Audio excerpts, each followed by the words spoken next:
Komið sæl og blessuð og velkomin í Spursmál, 5.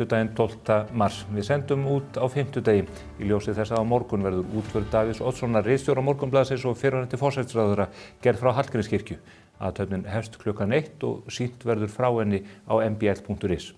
Það hefur mikið gengið á í þessari miklu fréttaviku, ekki síst í kjölfar þess að ríkisstjórnin tilkynnti að þann 29. ágúst næstkomandi myndi þjóðin ganga að kjörborðinu og ákveða hvort að aðildarviðræðum við Evrópusambandið skyldi haldið áfram eða ekki.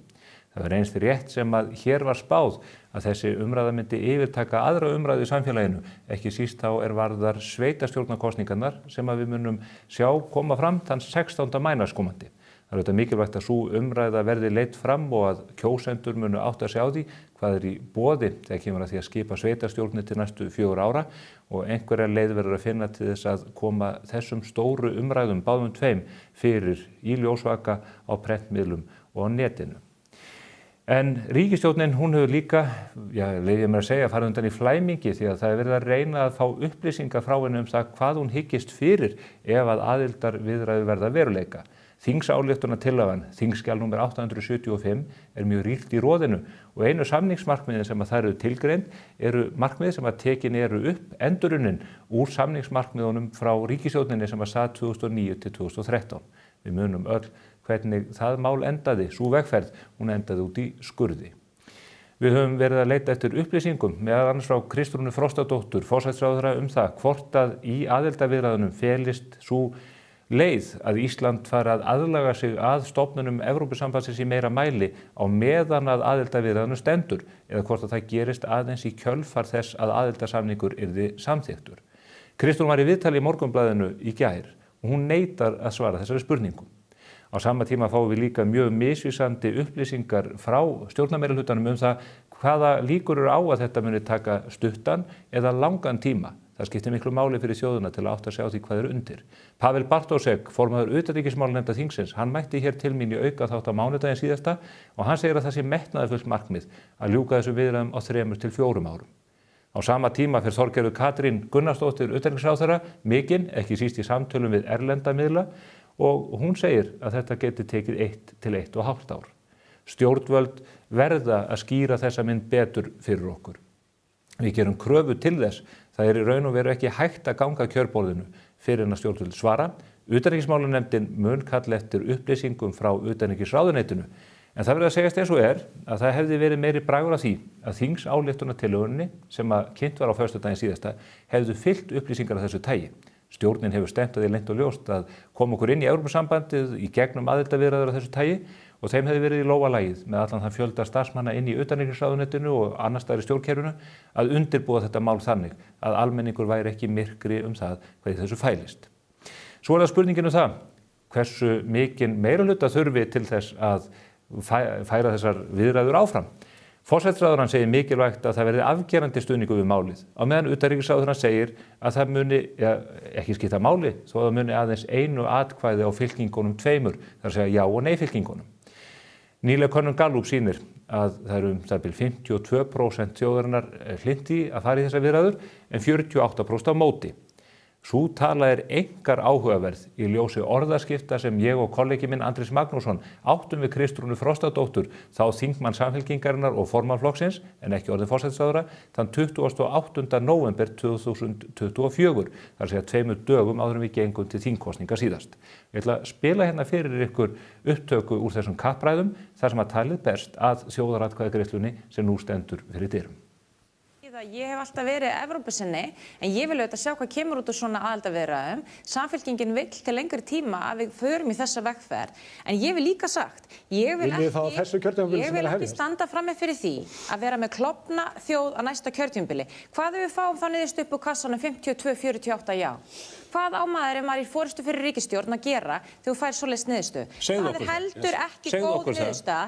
Við eigum að taka umræðuna, við eigum að færa þetta út í feltið, taka þetta aðeins af pólitíska sviðinu. Þú vilt forðast umræðuna, þú vilt aðrir sjá hana. Ég vil að verkalýðshreyfingin geti verið einhuga þetta, að atvinnurekendur geti verið einhuga þetta. Það er það sem Svíar gerðu á sínum tíma og þegar þeir fóru þá í þjóðaratkvæðagreiðslu, þá voru þeir á betri stað. Þetta er algjörlega óraunsætt. Þetta er ekki óraunsætt. Þú ætlar ekki að svara því hvort að ég fari aðildarviðræður fyrir að þú ert búin að sannfæra alla þjóðina það. Nei, en það munur á 52-48, Stefán. Hvar mega mörkin liggja? 70-30, það mörkin. Það þarf að vera vel yfirgnæfandi stuðningur fyrir svona vegferð. Þar hafið það. Forsætisráðherrann vill meina að þetta sé 70-30 á hvort veginn sem það er. Við þurfum að fá skýrari svör við þessu eða fá forsætisráðherrann til að skýra mál sitt betur. Hún mætir í unglingaþætti á FM 957 til að ræða þessi mál, en hún vill ekki koma hingað. Það verður vonandi breyting á því á næstu vikum. Þjóðin þarf að því að halda að við hefum hreinskiptið samtala á dýptina þetta mál og þetta er eitt af þeim atriðum sem við þurfum að fá á hreint. Það er eins og staðinni núna, Kristrún Frostadóttir forsætisráðherra sem klífur þjóðina. Það kemur fram í ágætum leiðara Morgunblaðsins í dag og við munum fylgja þessum máli vel eftir. Við ætlum að ræða fleiri fréttir hér í þessum þætti í fréttum vikunar með frábærum gestum. Heiða Kristín Helgadóttir sem er nýskipaður ráðgjafi utanríkisráðherra í aðdraganda þjóðaratkvæðagreiðslunnar sem var framfylgt 29. ágúst og svo Kristín Gunnarsdóttir sem fer fyrir nýju sviði hjá Landsbankanum og er hvað þekktust fyrir aðkomu sína hlaðvarpinu komið gott. Síðar í þættinum ætla ég að ræða við Gauta Geirsson sem fer fyrir sjávarútvegsfyrirtækinu Háafelli í Ísafjarðardjúpi. Það er laxeldisfyrirtæki sem að gera mjög merkilega hluti. Gísli Ragnar Guðmundsson kemur svo í lok þáttarins og ræði við mig mjög áhugaverða hluti tengda gervigreind. Umræðan gervigreindina er mjög á floti og hún er grunn. Það er mikið grunnsæfi almennt í þeirri umræðu. En Gísli Ragnar, hann veit allt þessi mál og ég hlakka til að varpa upp skýrri og skýrari mynd fyrir ykkur að því hvað þetta merkilega fyrirbæri er sem að mun hafa mótandi áhrif á líf okkar allra til alla ókomna tíð. Fylgist þið með. En áður en að því kemur þá er það Ásthildur Hannesdóttir sem að fer yfir pólitíkina sem hún blasir við okkur á samfélagsmiðlum. Halló, góðir hálsar! Já, nú er það grænt maður, Nýr formaður Vinstri grænna var kjörinn síðastliðna helgi, en það var Rósa Björk Brynjólfsdóttir sem hreppti hnossið. Þú veist, hún var sko bara ein og sjálf í framboði. En við óskum henni að sjálfsögðu til hamingju með sigurinn. Hún Rósa, hún er sko vænkona. Já, væn og græn, mikill fengur fyrir VG. Síðustu helgi var líka massa stemning hjá þingheimi þegar að framfór hinn árlega þingveisla í Sjálfstæðissalnum gamla NASA. Allir prúðbúnir og sætir og æðislega skemmtilegir. Samfylkingin er greinilega svolítið mikið fyrir sopan og skellti sko bara í fyrirpartí. Og það var líka bara myndað í bak og fyrir því að myndatökur eru bannaðar í sjálfri þingveislunni. En grunnsamlegt. Gummari var alveg sérstaklega sætur og tók tilefni alla leið og fekk enga aðra en ofursminkuna Hörpu Kára til að lappa upp á sig sko. Þvílíkt og annað eins, djöfull er ég ánægð með hann. Það ættu náttúrulega bara allir strákar að skella sér í smink fyrir slík tilefni sko. En hann nýtti líka tækifærið og lét smetla af nokkrum myndum af sér og spúsu sinni þarna hlaupadrottningunni áður en til þingveislunar var komið. Því að sko, einmitt, what happens in þingveisla stays in þingveisla. Já. Herri, já! Svo bara óvart og allt í einu kviknaði fyrir alvöru á ESB vegferð Íslands í vikunni. Já, dútta mía, sko. Já, hver á hann sumarbústað, já eða nei, spyr maður nú bara. Já, 26 er sko árið. Ég var búin að segja ykkur þetta. En svona bara til þess að þið munið alveg örugglega þessa dagsetningu þá ákvað ég að búa til þetta lag fyrir ykkur. Eða þú veist, ég bjóða ekki alveg til, en þið veitu, þetta er smá svona heilalím. 26, 29. ágúst, 26, 29. ágúst, ESB, 29. ágúst, ESB, 26. Tóka Gunn var alveg borubrött þegar hún tilkynnti þjóðinni að komin væri dagsetning á gæluverkefnið hennar, sem er náttúrulega að koma okkur inn í ESB. Allar ferðirnar til Brussel eru loksins farnar að hafa árangur sem erfiði. Woohoo! Yes! Hún er svo brött þessa dagana að hún tók bara Lúlla Kong, eða Lúðvík 14. konung Frakklands á þetta. En við skulum bara kalla hann Lúlli. Hann var pottþétt kallaður Lúlli af vinu sínum, sko. En hún eignaði sér orð hans og sagði í Silfrinu á mánudaginn: Ég er ríkið og ríkið er ég. Ekkert eðlilega cool setning. Ég er að spá að láta tattúan á mig helgina. Jón Gnarr stendur með Tóku sinni og vegferð hennar í að færa fullveldið á borð í Brussel. Bara vessu gúd, takki okkur bara og það helst í ósmurt. Það er komið að þér, kæra þjóð. Nei, þið er náttúrulega bara svona tundurdufl tortíming. Þið verða að segja já. Kristrún Frosta segist treysta þjóðinni til að eiga síðasta orðið.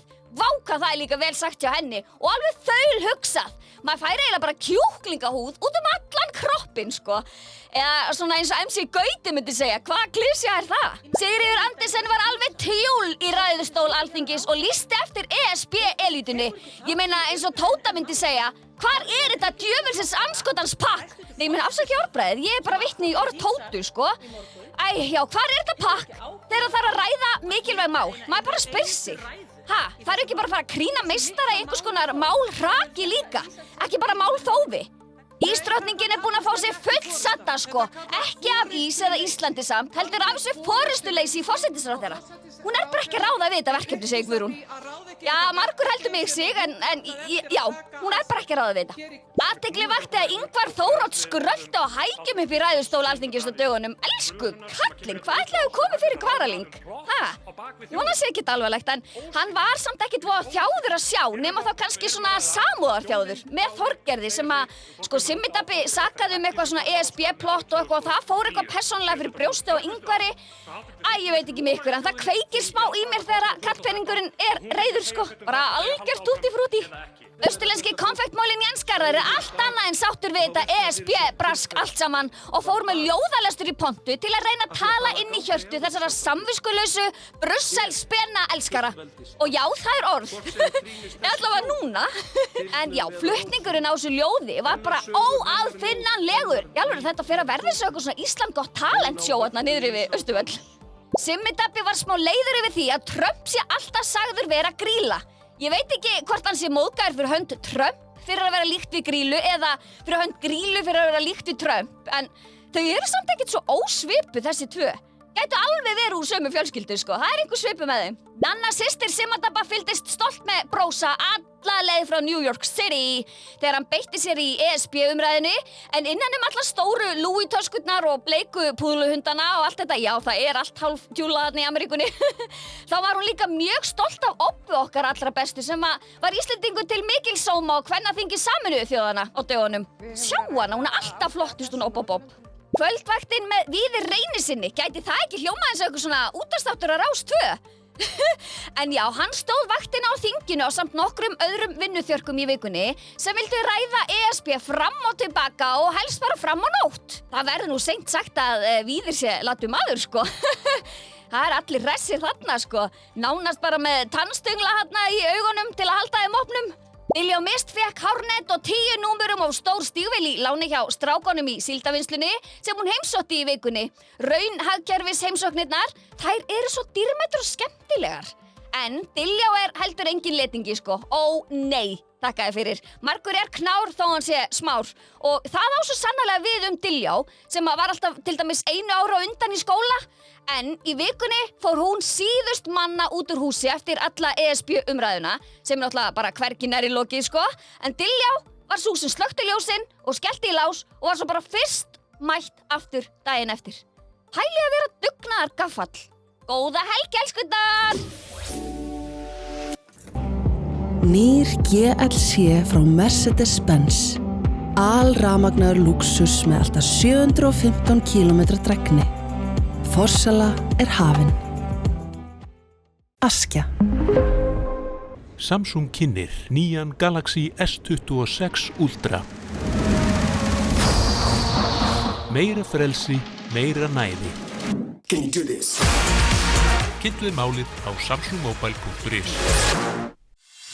Hér hjá A4 húsgögnum bjóðum við upp á fjölbreytt úrval skrifborðsstóla við allra hæfi. Endilega kíktu til okkur í heimsókn við Skeifuna 17 ef þið vantar frekari upplýsingar.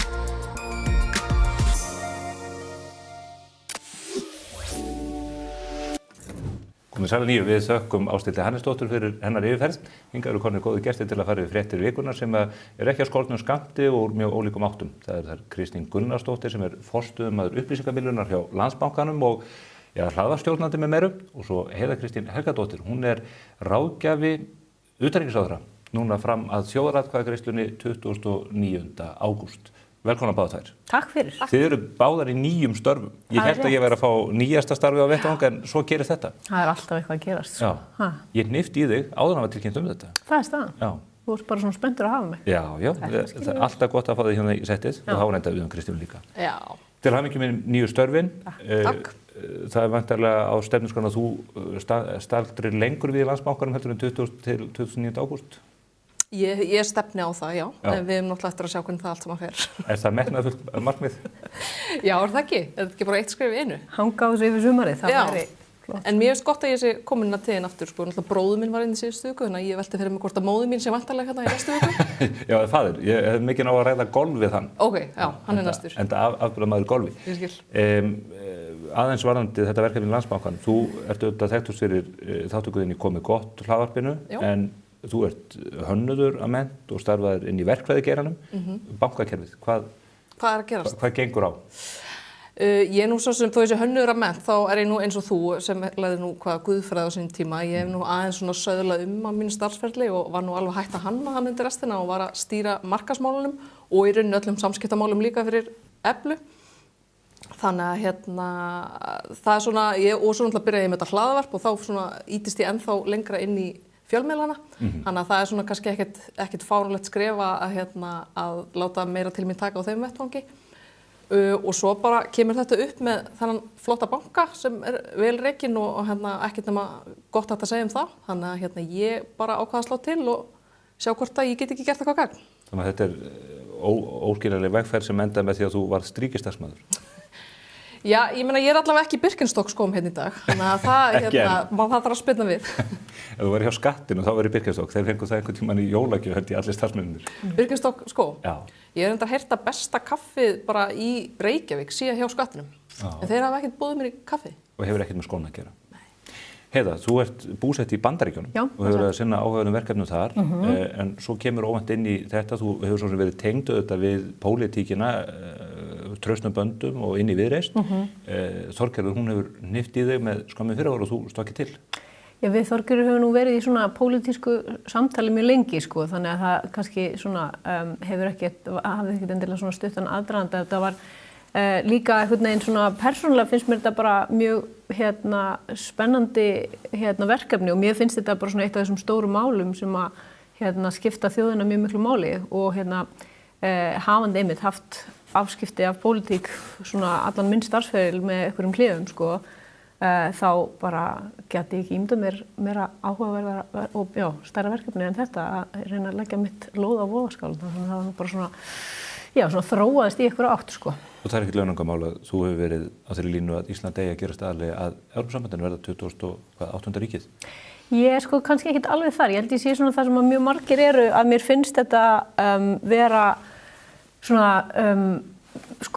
spurning sem ég langar að fá bara meiri staðreyndir um. Mér langar bara að vita meira um þetta mál og sjá hvort þetta sé tækifæri sem að muni hafa jákvæðar afleiðingar í för með sér. Þær verða aldrei allar fullkomnar eða það mun aldrei snúa öllu við, en mér finnst þetta bara svona vera svona ein leið sem við getum farið og mér fannst það bara svona ósanngjarnt og ég var ósátt við þá niðurstöðu þegar var ákveðið að draga þetta tilbaka á sínum tíma og ég man einmitt sérstaklega þá var ég sko tiltölulega ný í pólitík, kom inn hjá Reykjavíkurborg með bestaflokknum 2010 og maður fann alveg fyrir því hvað þetta umsóknarferli, hvað áhrif það var til þess að hafa sveitarstjórnarstigið og það var rosa mikill áhugi þar á að fullkanna þetta því að við vorum komin inn í alls konar verkefni Reykjavíkurborg og önnur sveitarfélög sem að lofuðu bara mjög góðu bara til að styrkja sveitarstjórnarstigið til dæmis, sko. En ferlið undir stjórn Jóhannu Sigurðardóttur og hennar fylgisveina var þetta komið í klessu, þá komið algjör ógangur. Því hafði raun verið lokið áður en ný ríkisstjórn tók við 2013, bara sett hún í skúffu. Sko, ég allavega, þú veist, hvað það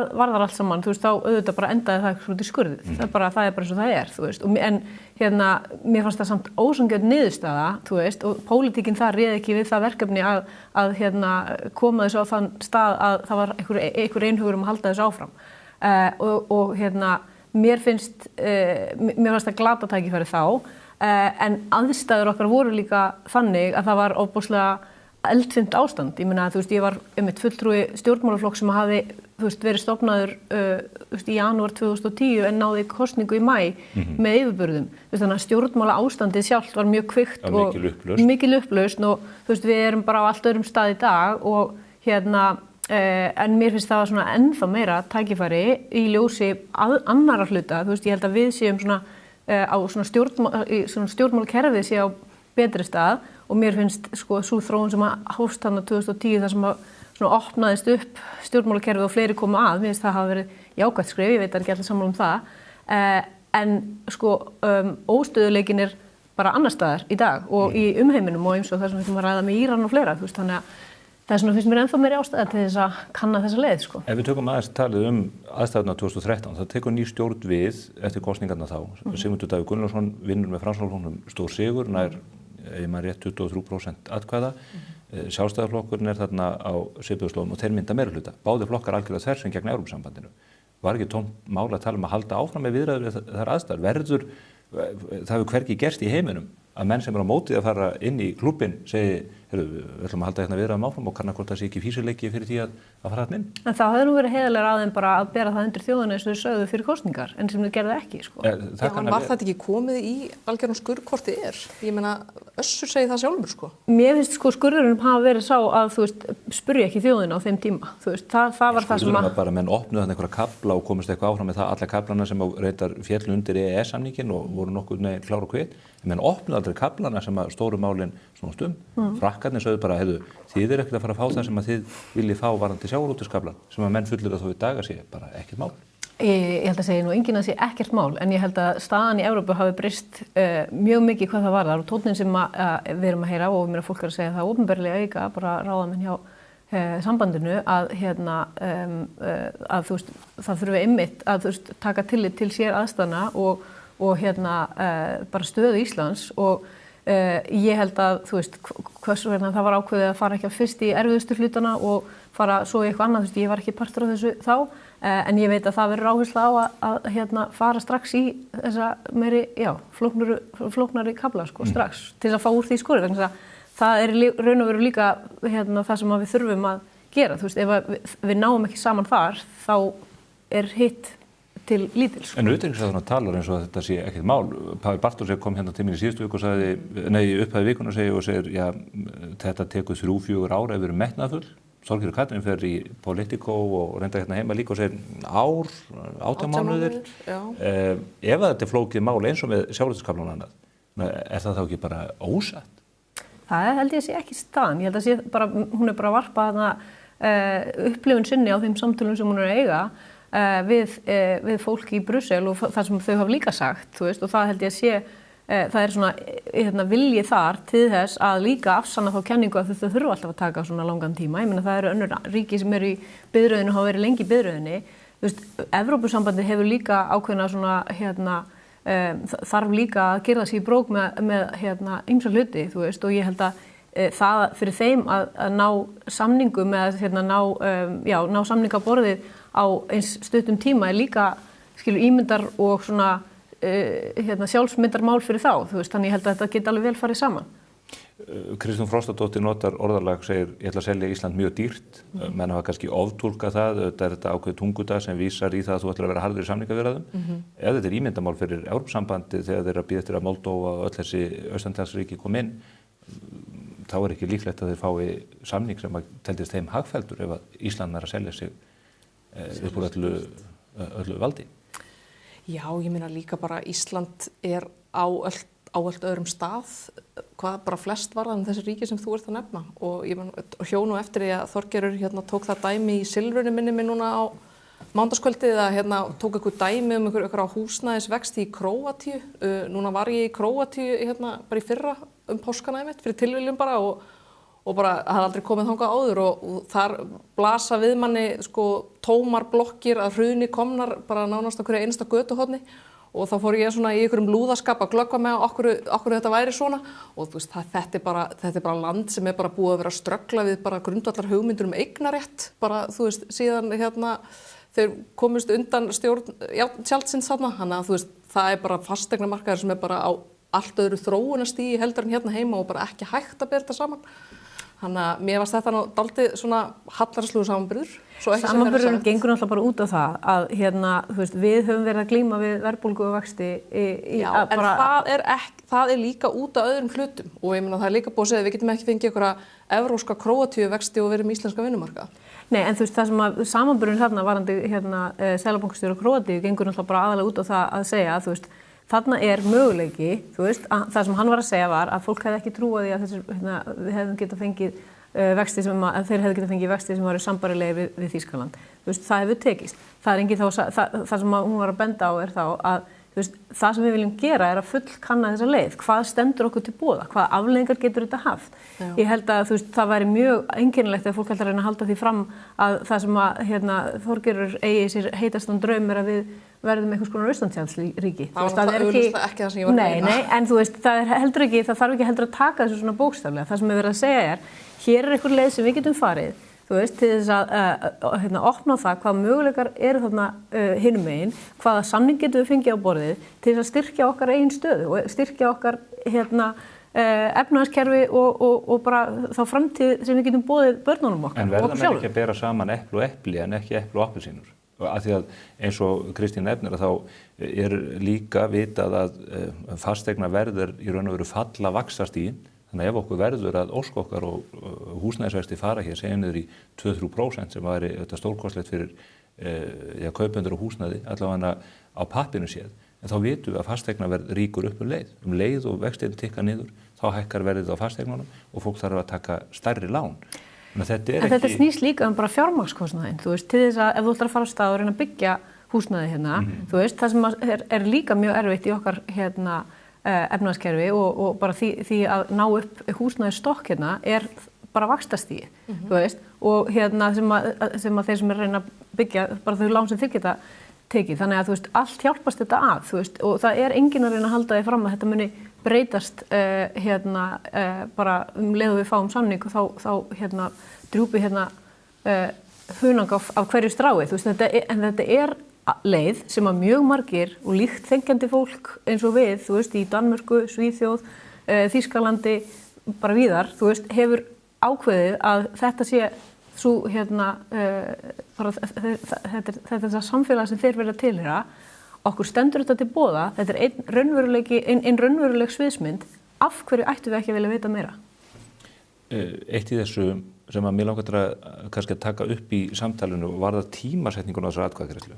Þetta tilkynnt núna á föstudaginn síðasta, ég segi ekki að þetta komið svo sprengja inn í samfélagið, þetta var svona hangandi yfir okkur, við vissum að þetta er síðasta árið 2027 og það var farið að kvissast út erlendis eftir fundið Þorgerðar með liðin í Brussel að ágúst væri líkleg dagsetning.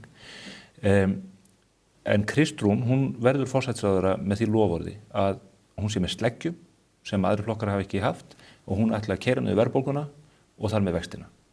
Og núna rætt við Kristrúnu sem hefur reyndar tekið ákvarðanir sem var búið að vara við að myndu leiða til verðbólgu og verðbólgan hefur keyrst upp úr öllu valdi, marga mati og áhyggjur að hún geti orðið þrálát.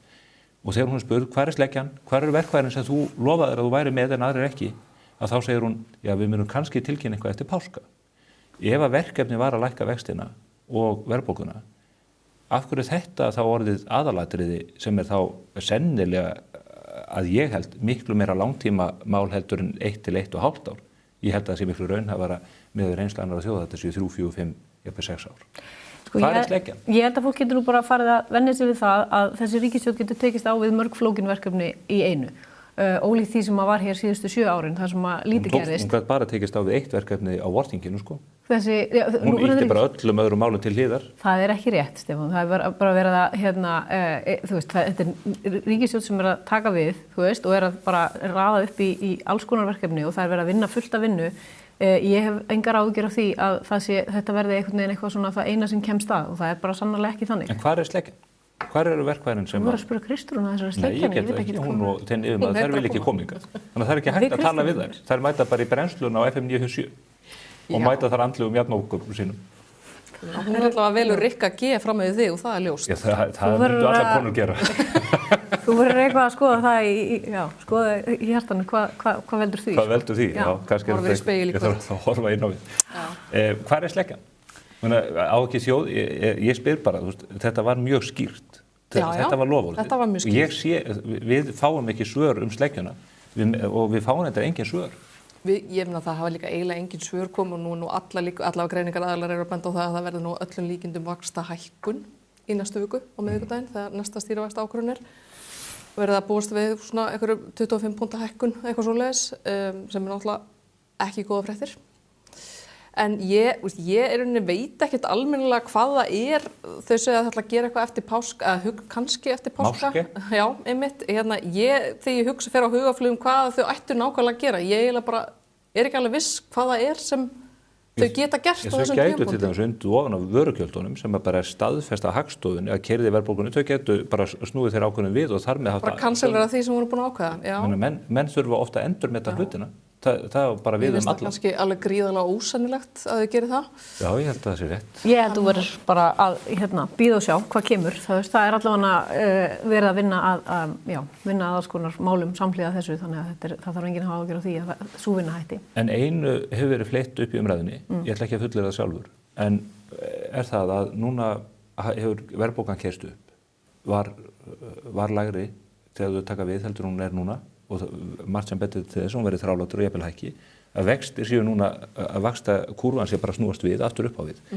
Er það ekki bara eitthvað sem að kosningastjóri ríkisins í ESB þjóðaratkvæðagreiðslunni fagnar, því að þá verður hægt að segja, sjáið við ráðum ekkert við vextina, verðbólgan hérna upp úr öllu valdi, eina leiðin til þess að koma okkur út úr því að við göngum inn í Evrópusambandið. Ertu að reyna að halda þig fram að þessi vísvitandi verið að reyna? Nei, ég er ekki að segja þessi vísvitandi, en þetta ekki samt sem að verður þetta ekki notað sem vopn í umræðunni? Ég held að þurfa ekki að nota eitt sem eitthvað vopn í neinni umræðu. Ég bara, þú veist, ég er 42 ára gömul. Ég segi farir mínur ekkert sérstaklega sléttar af íslensku efnahagskerfi. Þú veist, ég fór í gegnum hrunið þegar ég var nýbúin að kaupa mér mína fyrstu íbúð, svo þú veist, 10 árum síðar kemur hérna COVID sem sannarlega er ekki í íslenskum stjórnvöldum að kenna, en hafði bara verulega efnahagslega áhrif á, þú veist, mig og fleiri af minni kynslóð. Þú veist, ég get ekki sagt að þú veist, það skipti einhverju gríðarlegu máli hver reynir að ná einhverjum tökum á þessu. Þú veist, það virðist bara aldrei ganga og mig langar ekki að skila þessu samfélagi þannig af mér að ég hef ekki skoðað þessa leið, hvort það sé önnur leið hérna fær. Nei, en það gengur auðvitað ekki, Heiða Kristín, ef að stjórnvöldin taka meðvitað ákvörðun að auka verðbólguna. Það var gert, það var búið að segja við þau ekki gera þetta mun auka verðbólguna. Daði Már sagði, nei, okkar líkon þau segja að þetta bara engin áhrif. Svo kemur í ljós að þetta er bara talsverð hækkun þannig í janúar og þá segir Kristrún, þetta er bara innskiptiskostnaður og hefur engin áhrif inn í framtíðina. Og Seðlabankinn segir, það er ekki þannig. Það koma hérna annarar umferðar áhrif. Þau komið fram í febrúar, þau munu koma fram í mars og við sitjum uppi með svartapétur. Við erum náttúrulega bara í hagkerfi hérna að reyna að halda út einhverjum smæsta gjaldmiðli í heimi. Einhverjum stöðugasta gjaldmiðli í heimi. Það sem að vakir aðalega fyrir mér er að opna þennan möguleika, leggja það á borðið, hvað er hann í boði, þú veist, og þessar kosningar ganga bara út á það, bara vil ég vita eitthvað meira þetta, vil ég fá bara heyra og sjá hvað stendur hann til boða, eða hef ég engan áhuga að vita meira. Það er líka bara afstaða, en hún er engin jaðarafstaða heldur, sko. Nei. Eitt er með þingsályktunartillöguna sem að ég hef lesið og vonandi margir fleiri. Það er rosalega lítið á beinunum. Það verður engin vinna að því virðist verið unnin inn í ráðuneytinu að draga upp mynd af því hver kostnaður við aðildarviðræðurnar er. Það er bara vísað í fyrri ríkisstjórnar frá 2009-13 hver samningsmarkmiðin eru og þau samningsmarkmið ganga allar út af það hvað undan þá þú getur fengið. Það er svona eins og maður kaup sér kort í vörklass og gerir svo kröfur að fá undan þá frá að mæta ekki og þurfa ekki að deila klefa með öðrum og ég veit ekki hvað og hvað.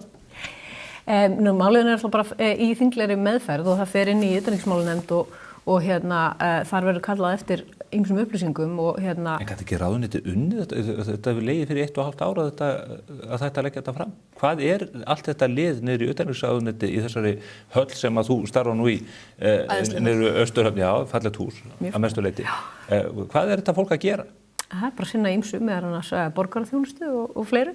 Þetta er bara leiðin sem var valin, þetta er bara þingsályktunartillagan sem liggur fyrir og nú fer þetta inn í þinglega meðferð þar sem þetta verður tekið fyrir af utanríkismálanefnd og þar verða alls konar gestir kallaði til og ýmis vinna unnin og bara þetta er opið og gagsætt ferli. En hefði ekki verið betra að það lægi fyrir einhver pakki þetta? Það er mjög tíminn á skornum skammti. Það er stutt eftir að þingið fyrir 2 vikna leyfi út af sveitarstjórnarkosningum, mikill fókus á það, svo fara menn í sumarleyfi, menn verða bara út á Tenerife eða í Króatíu að skoða fasteignamarkaðinn þar. Í blokk sem er á hruni komin. Ekki gleyma því, það verður krámatísk upplifun. Ég bara velti þessu fyrir mér að því við erum að reyna að matreiða einhverju upplýsingar onni fólk og það, maður grípur bara í tómt. Það mjög mikilvægt að það liggi áður en kosið, af því ég held að það sé líka mjög hættulegt ef við kjósum það, eða við erum augljóslega að fara að gera það 29. ágúst, ef að það verður mjög tæft. Mér þykir það líka erfiði niðurstaða, ef þetta er 52, 48 eða eitthvað, að hvort það ég halda áfram eða ekki. Eins og ég vísaði hér í inngangi mínum, þar sem að Kristrún Frostadóttir tjáir sig í kappræðum hér í Hádegismóum fyrir þingkosningarnar síðustu. Hún sagði bara, það gengur ekki að þetta sé 52, 48. Hún segir að þetta verður að vera 70, 30 aðra hvora áttina og segir að það sé í raun og veru ekki hægt að fara í þjóðaratkvæði fyrir að það sé komin almenn sátt málið til þess innan verkalýðshreyfingarinnar og hjá atvinnulífinu.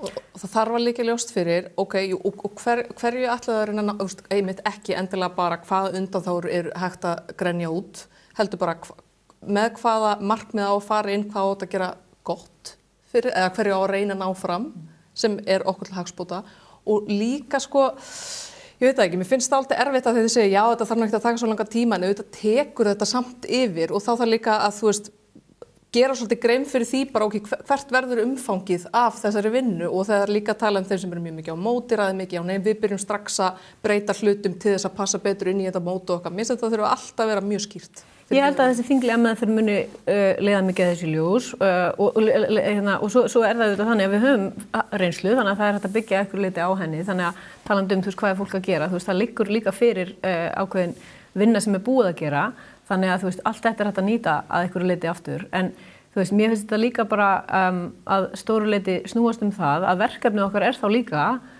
mitt og annara að niðurstaðan í þessari þjóðaratkvæðagreiðslu verði góð og ég eins og ég mismælti mig áðan það er ákveðin hópur sem að vill alls ekki vita meira það er bara þannig en hann er í miklu minnihluta það er mjög stór hópur sem er óákveðin eða hefur í dag ekki mikinn áhuga á þessu það þarf að tala við það fólk. Þessi hópur sem að þú segir að vilja ekki vita meira, er það ekki bara hópur sem að telur sig vita nóg? Og ég spyr líka, það var viðtal við Kristrúnu Frostadóttur í Morgunblaðinu í gær. Þar var hún spurð út í eitt tæknilegt atriði sem að varðar mjög miklu afstöðu fólks til þess hvort að ég halda þessu ferli áfram. Og það er spurningin það hvort að stjórnkerfi byrji að aðlaga sig að Evrópusambandinu, hvort að þeir sem tala aðlögunarferli segja að stjórnkerfi fari allt í vinnu við það og menn hafa reynslu af því úr öðrum aðildarviðræðum þar sem að ríki hafa lokum gengið inn. Kristrún Frostadóttir neitar að svara því, forsætisráðherra. Hún neitar að upplýsa þjóðinu það hvort að þetta ferli feli það í sér. Og ég ætla bara að leyfa mér að segja hér af fullkomnum lítillæti að þetta viðtal var algjört hneyksli. Það er algjört hneyksli að forsætisráðherrann svara ekki spurningum sem að varðar grundvallar atriði þessar mögulegu viðræður. Í dag erum við náttúrulega aðilar að EES eins og fræktaráðið, og við tökum við mikið af löggjöf frá Evrópusambandinu í gegnum það. 14%? 80%. En það sem að í því felst að fara í þessar aðildarviðræður, til dæmis ekki nefnt í síðustu viðræðum, þá var krafa á okkur varðandi alls konar þýðingar og að taka upp þýðingakerfi og annað, sem við gerðum ekki. Þannig að þetta er allt saman partur af einhverju samningaferli. Ég ætla ekki að tala fyrir Kristrúnu og svara öllum spurningum sem þú kannt að hafa fyrir hana. Þetta eru ekki aðlögunarviðræður í þeim skilningi. Þetta eru samningaviðræður og ég vil líka bara minna á að það hefur ýmislegt gerst í alþjóðakerfinu og breytingar orðið síðan 2009 og það er að hafa áhrif inn í Evrópusambandinu eins og alls staðar annars staðar. Við sáum það bara til dæmis þegar Grænland var allt í einu miðpunktur alheimsins í janúar, febrúar. Evrópusambandið var að gera varnarsamning við Ástralíu og Ghana. Evrópusambandið stóð saman gegn þessari orrahríð frá Washington og það skipti bara sköpum, þar bakkaði Donald Trump niður og fór að hugsa eitthvað annað sem ég held að sé vel, Hann hafði dálítið annað að hugsa líka. Hann hefur ýmislegt að hugsa, en hann fær ákveðna hluti á heilanum og það er ekkert þægilegt. Og reynda deilt það hversu mikið hann hugsar, en við skulum láta það leikja milli. Það er þín orð. Já, það er mín orð, ekki þín. Heyrðu, við getum talað hér saman í allan dag þetta og svo umræðum mun halda áfram og þetta er fyrst og fremst búið að eyðileggja fyrir mér allar áætlanir sumarfrí. En í morgun bárust mögnuð tíðindi af fjölmiðlamarkaði. Þið hafið nú báðar haft tengingar við hann með einu öðru móti. Síminn er að kaupa, eða er Sín ekki bara að klofna í herðaniður? Já, einmitt en þarna er allavega búið, maður nú heyrt hvíslað þetta örugglega í svolítinn tíma. Já. Þetta staði til, en nú er þetta orðið opinbert. þarna lagt fram, hvað var það, 5,7 milljarðar. Já, 5,2. Já, 2 fyrir ekki, ásaki. Sem manni þykir nú dálítið, já, ekkert kannski sérstaklega glæsilegt verð, svona miðað við sögu þessa félags, en það hefur náttúrulega verið að barist í bökkum núna undanfarin ár. Þetta náttúrulega stendur til að reyna þetta, en ég meina ég ekkert alveg viss að þetta gangi eftir. Ég meina mun ekki Samkeppniseftirlitið eitthvað stinga upp sínum haus að eitthvað vera með vesen, mér finnst það nú ekkert ósennilegt. Eða fjölmiðlanefnd. Já, eða fjölmiðlanefnd, eitthvað sem flott. Það kannski leysir tilvistarkreppu fjölmiðlanefndar. Já, nú var eitthvað alveg viðfangsefni. Getur fara að fókusa á þetta og hætta að stríða Gísla og Tóta vinnum okkar. Það var nú óskandi, sumagjöf til þeirra. Já, ég meina þetta eru stór tíðindi og þarna náttúrulega eru væntanlega aðalmáli Vísir náttúrulega og Bylgjan. Og Bland, ekki gleyma Bland. Bland reyndar, Bland lifir ennþá. Ég svolítið notandi á Bland. Útvarpið lifir góðu lífi, en sjónvarpið hefur verið í herpingi. Sjónvarp Símans hefur auðvitað keyrt á ákveðnu konsepti, verið í þáttaframleiðslu og slíku, en ekki verið í þessari línulegu dagskrá sem við þekkjum. Þeir hafa nú verið mest lítið í eigin þáttaframleiðslu. Þetta náttúrulega mikið bara, þeir eru náttúrulega að kaupa bara pródúksjónir. Já, en þeir hafa gert það á samningum eins og Ice Guys og það dót. Stöð 2 virðist eiga að verða eftir þannig. Er það ekki ótrúverðugt að menn haldi úti sjónvarpsstöð í þeirri mynd áfram ef að Vísir og útvarpsstöðurnar eru farnar? Ég veit nú ekki alveg hver grundvöllurinn fyrir allavega, ég meina hann segir hann í fréttinni að það sé óvíst með fréttastofu sínar. Ég hugsa með ef að Vísir fer yfir þá náttúrulega það bara búið að skera úr það. Já, þetta bara góð spurning. Ég bara, núna ég svo bara eina af þeim sem bara ekki í línulegri, sko. Þannig að ég veit ekki, ég hef ekki glöggvað mig á áhorfstölunum á þessa þætti sem eru í gangi eins og sem eru haldið úti, þetta eitthvað quiz og svona alls konar þættir sem njóta vinsælda. Þeir byrjuðu nú með svona þátt til höfuðs Gísla Marteini. Já. Já, hún ekki inn í neinn. Það sem hún bara að horfa á Fox í Bandaríkjunum. Já, einmitt. En já, þetta eru risattíðindi og bara spennandi að sjá hvað gerist í þessu. Já, og ég meina þetta náttúrulega bara til margs það að bara stöðu fjölmiðla almennt, sko, og það náttúrulega ekki sér íslenskt, þú veist, að fjölmiðlar eru að eiga í svona þessar hefðbundi fjölmiðlar sem við höfum þekkt á, að eiga í einhvers konar tilvistarkrepp út allt. Allir nema RÚV. Allir nema. RÚV bara á siglingu með. Ég get nú sagt ykkur það, ég hlusta alltaf á að reki með KK þegar ég vakna á laugardagsmorgnum, saman hvar ég sko, þannig að þar höfum við það. En hlustaðu ekki á Sölku Sól líka? Ég hef reyndar ekki gert það, ég hlusta ofta á Gísla Martein, sérstaklega þegar mágkona mín Saga Garðarsdóttir var þar með honum daginn og Sandra Barilli og fleiri. En nei, menn þú veist, þetta hefur náttúrulega bara tekið gríðarlegum breytingum og það er áhyggjuefni og sérstaklega þegar maður, eins og vorum að tala um þessa aðildarumsókn og annað áðan, skilur við bara, við vorum að tala um bara hvernig vekur áhuga fólks á þessu, þú veist, fjölmiðla umhverfið er orðið mjög dapurt, þú veist, hvar eru fjölmiðlarnir, þú veist, þetta er orðið bara mjög, held ég, stór spurning fyrir okkur og já, þannig að öflugir fjölmiðlar auðvitað til staðar enn, þrátt fyrir alla þessa ágjöf og tilraunir stjórnvalda til að leggjast inn í götu okkar. Það er alltaf eitthvað, sko, sem að heldur uppi heiðri íhaldsins. Já, frá 1913. Já, náttúrulega nú er styrkinir eiga náttúrulega, þið er náttúrulega allt ykkar undir því að RÚV sé duglegt að selja auglýsingar. Já, glórulausasta kerfi sem settu verið upp norðan Alpafjalla í sambandi við fjölmiðlamál. Aðeins að lokum, átökin í Íran halda áfram. Við vöknum upp við þetta þarna 28. febrúar. Það verið búið að sprengja Khamenei, erkiklerk og terrorista í loft upp í Teheran. Olíumarkaðurinn í uppnámi. Þetta mun hafa áhrif á verðbólguna í mælingum núna komandi mánaðamót. Hvernig sýnist ykkur Trump vera að ganga í því að mylja niður þessa heimsslita riddara? Ég held að þetta sé sannarlega ekki að fara eins og einhver hefur selt honum eða hann hefur selt sjálfum sér. Það gangi mjög vel og sé að klárast hjá honum. Þetta er alveg að klárast, er það sem hann var að segja bara held ég fyrir 2 dögum síðan. Þetta sé bara handa með horni.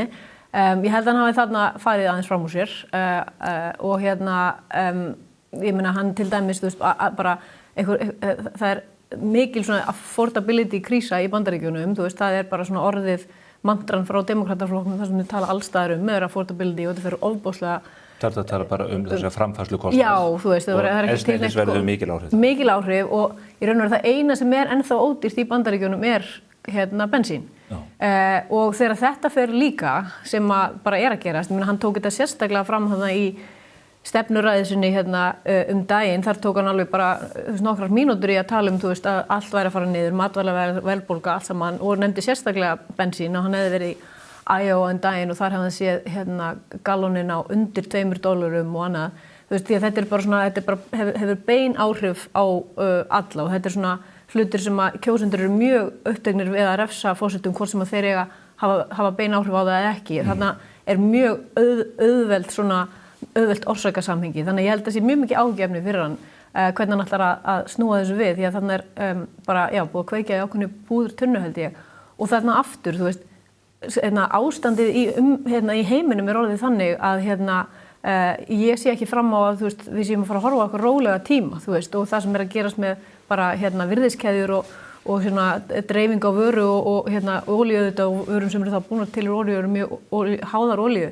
Þú veist, þetta er að fara að hafa gríðarleg áhrif og það er rosalega erfitt að snúa svona tilbaka því að framleiðsla á, þú veist, olíuhreinsunarstöðvum í Persaflóa og annað, þú veist, þetta er alltaf að fara að hafa svona bara áhrif sem að við þekkjum frá COVID, sko. En var þetta ekki að koma klerkastjórninni frá? Þeir breytuðu niður að minnstakosti 30.000 manns bara í janúar. Já, menn þetta er hræðileg stjórnvöld þarna og hvað á að gera? Og hann var náttúrulega líka búinn að lýsa því að hann myndist. Evrópusambandið að gera? Hann vildi styðja við mótmælendur til dæmis í Íran og hann vildi heldur ekki láta hanga sig á því að hafa ekki gert það, en þú veist, var þetta aðferðin og var búið að hugsa. Hvað geta menn gert annað en að bara sprengja þessa menn í loftu? Já, menn og var búið að hugsa hvaða afleiðingar þetta myndi hafa. Ég heldur hafi vanmetið gjörsamlega viðbrögðin hjá Íran, sko, og setja svolítið uppi með það og það verður mjög flókið fyrir hann líka ef hann ætlar að þurfa að fara að senda eitthvað landgöngu her þarna inn, sko, því að þá hann líka að brjóta svolítið þetta prinsip sem hann hefur keyrt mjög á, að hann myndi ekki fara í svona forever war, eins og það kallað. Eru líkur á að fólkið í Íran rísi upp eins og í janúar eða bara búið að drepa þau öll? Ég eiginlega bara ætla ekki að spá fyrir það, hvað gerist þarna. Ég bara ekki nógu djúp í þessu máli.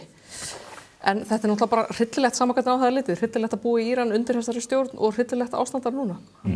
Já, og ég meina, þú veist, flóttamanna straumurinn sem mun hljóta verða af þessu, ég meina, þetta er bara risastórt vandamál sem allur heimurinn situr í fangunni, sko, þú veist, þannig að jú, sannarlega óskaði þess enginn að þessi stjórnvöld myndi einhvern veginn verða þarna aldur á ævi, en ég bara, já. En víst að verði flóttamannastraumur, að því að nú verður þó að segjast að þessum átökum hefur þetta verið beint fyrst og fremst, eða þessum vopnum hefur verið beint að hernaðarmannverkjum, þessum skotflugapöllum, færanlegu skotflugastöðum, skipum, herstöðum og öðru slíku. Og já, og olíuinnviðum og öðru, en En hún verður að reyna að hlífa þeim eins og þau geta. En svo, þú veist, eðlilega, ég bara, ég myndi ekki vilja vera þarna, þannig að, þú veist, ég veit ekki aðra, sko. Nei, nei, fólk er að reyna að koma sér út og sérstaklega erlendir ríkisborgarar. Já. Allt þetta mjög áhugavert. Afskaplega gott að fá ykkur hingað í spursmál á þessum ágæta fimmtudegi. Heiða Kristín, nöfnunnar. Þakka ykkur kærlega fyrir komuna. Takk. Við erum hins vegar ekki hætt í þessum ágæta þætti okkar á þessum degi, því að við ætlum að ræða hér á eftir laxeldi og gervigreind, ekki í sama viðtalinu, þó að það sé ákveðin skörun þarna á milli. Hvet ykkur eindregið til þess að fylgjast með því.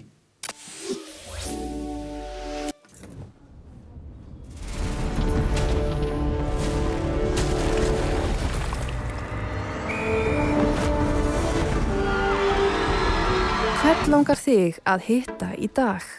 Pennin Eymundsson. Ekki gjalda fyrir útgjöldin. Cardio. Einfaldari útgjöld. Vantar þig bílavarahluti? Á Poulsen.is finnur þú bílavarahlutina út frá bílnúmeri. Velur viðeigandi varahluti og pantar. Við sendum allt land. Poulsen.is. Við þökkum þeim stöllum og nöfnum Heiðu Kristínu Helgadóttur og Kristínu Gunnarsdóttur fyrir fjörlegar umræður stöðuna þessa dagana, fréttir vikunar. Við ætlum hins vegar núna að ræða annað og sértækara mál, ein af þeim atvinnugreinum sem hefur vaxið hvað hraðast á síðustu árum, en mikill styr hefur staðið Það er laxeldið úti fyrir ströndum Íslands inn í fjörðunum okkar og ég fengið hingað góðan gest, Gauta Geirsson, sem er framkvæmdastjóri eins af þeim 5 fyrirtækjum sem starfa á þessu sviði. Hann fer fyrir fyrirtæki sem heitir Háafell og staðsett inn í Ísafjarðardjúpi. Blessaður og sæll. Blessaður. Þið eru í Ísafjarðardjúpið, þið eru á Ísafjarði en þið er svona tegið ángekkar nokkuð víða þarna djúpið. Já, við erum bara með starfsemi í Ísafjarðardjúpi. Við sem sagt við erum með seiðeldisstöð inn á Nauteyri sem er sem sagt innst í djúpinu. Svo erum við með 4 árgangasvæði af kvíum í djúpinu með góðu millibili upp á heilbrigðismál og annað. Og svo höfum við verið að slátra út í Bolungarvík hjá Arctic Fish Strimlu. Þannig að þetta er svona ferillinn í gegnum djúpið. Byrja sem hrogn innst í djúpinu og enda sem fullorðin vara í Bolungarvík. Yst í djúpinu. Já. Háafell, þetta er dótturfyrirtæki hraðfrystihússins Gunnvarar sem að margir þekkja fornfrægt sjávarútvegsfyrirtæki. Getur aðeins sagt mér sögu Háafells, hvernig kemur þetta til? Já. Við erum stolt af upprunanum og eigundunum. Þetta er 85 ára saga sem að HG á Ísafjarðardjúp byrjaði árið 1941 þegar útgerðarmenn tóku sig saman stofna vinnslu og fara að frysta. Þannig að svo hefur fyrirtæki þróast og það var stóra sameiningar við djúp þar sem að það náðist að halda kvótanum saman og þetta er öflugt fyrirtæki í dag. HG er svo sem er reynslu líka úr rækjuveiðum í Ísafjarðardjúpi. Þannig að við byggjum eigum tæplega helminginn á kvótanum á rækjunni í djúpinu og svo er þetta uppeldisstöða fyrir þorsk. Þannig að við eigum líka mikið undir að þetta sé gert vel, eldisstarfsemin okkar. En þetta byrjar upp úr 2000, þá förum við í þorskeldi í HG og erum í því rúm 10 ár í samstarfi við nokkra aðila og Hafró þar á meðal. Það gekk svona ágætlega en ekki nægilega vel til þess að grundvöllur væri til þess að halda áfram. Þannig að það er þarna í kringum 2011 sem að menn taka þá reynsluna á rækjuveiðunum, taka reynsluna á þorskeldinu þar sem að búið að prófa að vera með kvíar djúpið og með mannskap sem að þekkir djúpið eins og lóan á sér. Þar sem það er lagt í raun til að fara svo í lax og regnbogasilung árið 2011. Þannig að við tókum alla þessa þekkingu og við tekur svo 10 ára umsóknarferli þar sem við förum í gegnum 2 umhverfismöt, ótal rannsóknir á botni, straumi, öldu, áhrifum af starfseminni, tökum það sem okkar reynslu, horfum á reynslu Noregi, Færeyjum, svona að reyna að finna líkastar aðstæður sem er í djúpinu og búum til svona okkar konsept og prinsip sem að grundvallast svo í því að við fáum leyfi árið 2021, 10 árum síðar fyrir eldi á laxi. Þetta er þarna á Vestfjörðunum að gerjast á svipuðum tíma þegar Matthías Garðarsson og hans menn koma frá Noregi og eru á sunnanverðum. Það er einhvern veginn eins og þessi hugmynd spretti upp eða menn setja fókus á þetta á þessum tímapunkti. Veistu af hverju það gerist þarna? Já, þú veist, við fórum náttúrulega í gegnum laxabylgju í kringum 83-4 upp í 90 sem að þar sem að menn kláruðu ekki með þess tíma tækni og þekkingu að reka þessi fyrirtæki en eftir stóðu öfluga seiðastöðvar sem að hafa nýst að mestu leyti í dag í núverandi bylgju. En já, það er rétt, það er svona í kringu 2010 sem þetta byrjar að gerjast en það er kannski líka þar að það gerðist margt þarna á milli þessar ára. Búnaðurinn fer rosalega mikið fram, þekkingunni verður sífellt meiri, rannsóknirnar, Færeyingar færa sig utar í hærri öldur, eldið fikrar sig eftir Noregi, lengra í norður, í kaldari svæði Noregs, þar sem að það byrjaði í suðrinu. Þannig að þar var líka þá komin reynsla sem við gátum lært af. Þannig að átt að sjá því að þetta er hægt við þessar aðstæður hér. Já, það er í raun þannig og þannig að þetta er í kringu 2010 upp úr því, þá fer þetta stað og hefur verið svona tekið ótrúlegum vexti undanfarin ár. Það þarf mikið úthald og mikla fjármuni til þess að standa í því 10 ára að fá leyfi fyrir einhverju starfsemi sem að mögulega verður ekki. Þú nefnir tæknina en löggjöfin og umgjörðin hlýtur líka að breyst mikið. Það hefur verið kvartað undan því að umgjörðin sé losaralega eða jafnvel bara ekki, eða haldi ekki vatni. Já. Alveg rétt og það er mikilvægt fyrir okkur og greinina að hafa góða umgjörð, það er sameiginlegt hagsmunamál og hún hefur kannski verið aðeins og eftir á, menn eru þó að reyna undanfarin ár að vera að reyna að ná tökum á og taka alla þessa reynslu uppfærana. Þetta lifandi grein, það ótrúlega mikil degla og það eru rannsóknir á hverju ári að koma hvernig við getum gert hlutina aðeins betur og þróunin og regluverki þarf að endurspegla þennan nýja raunveruleika sem alltaf að skapast.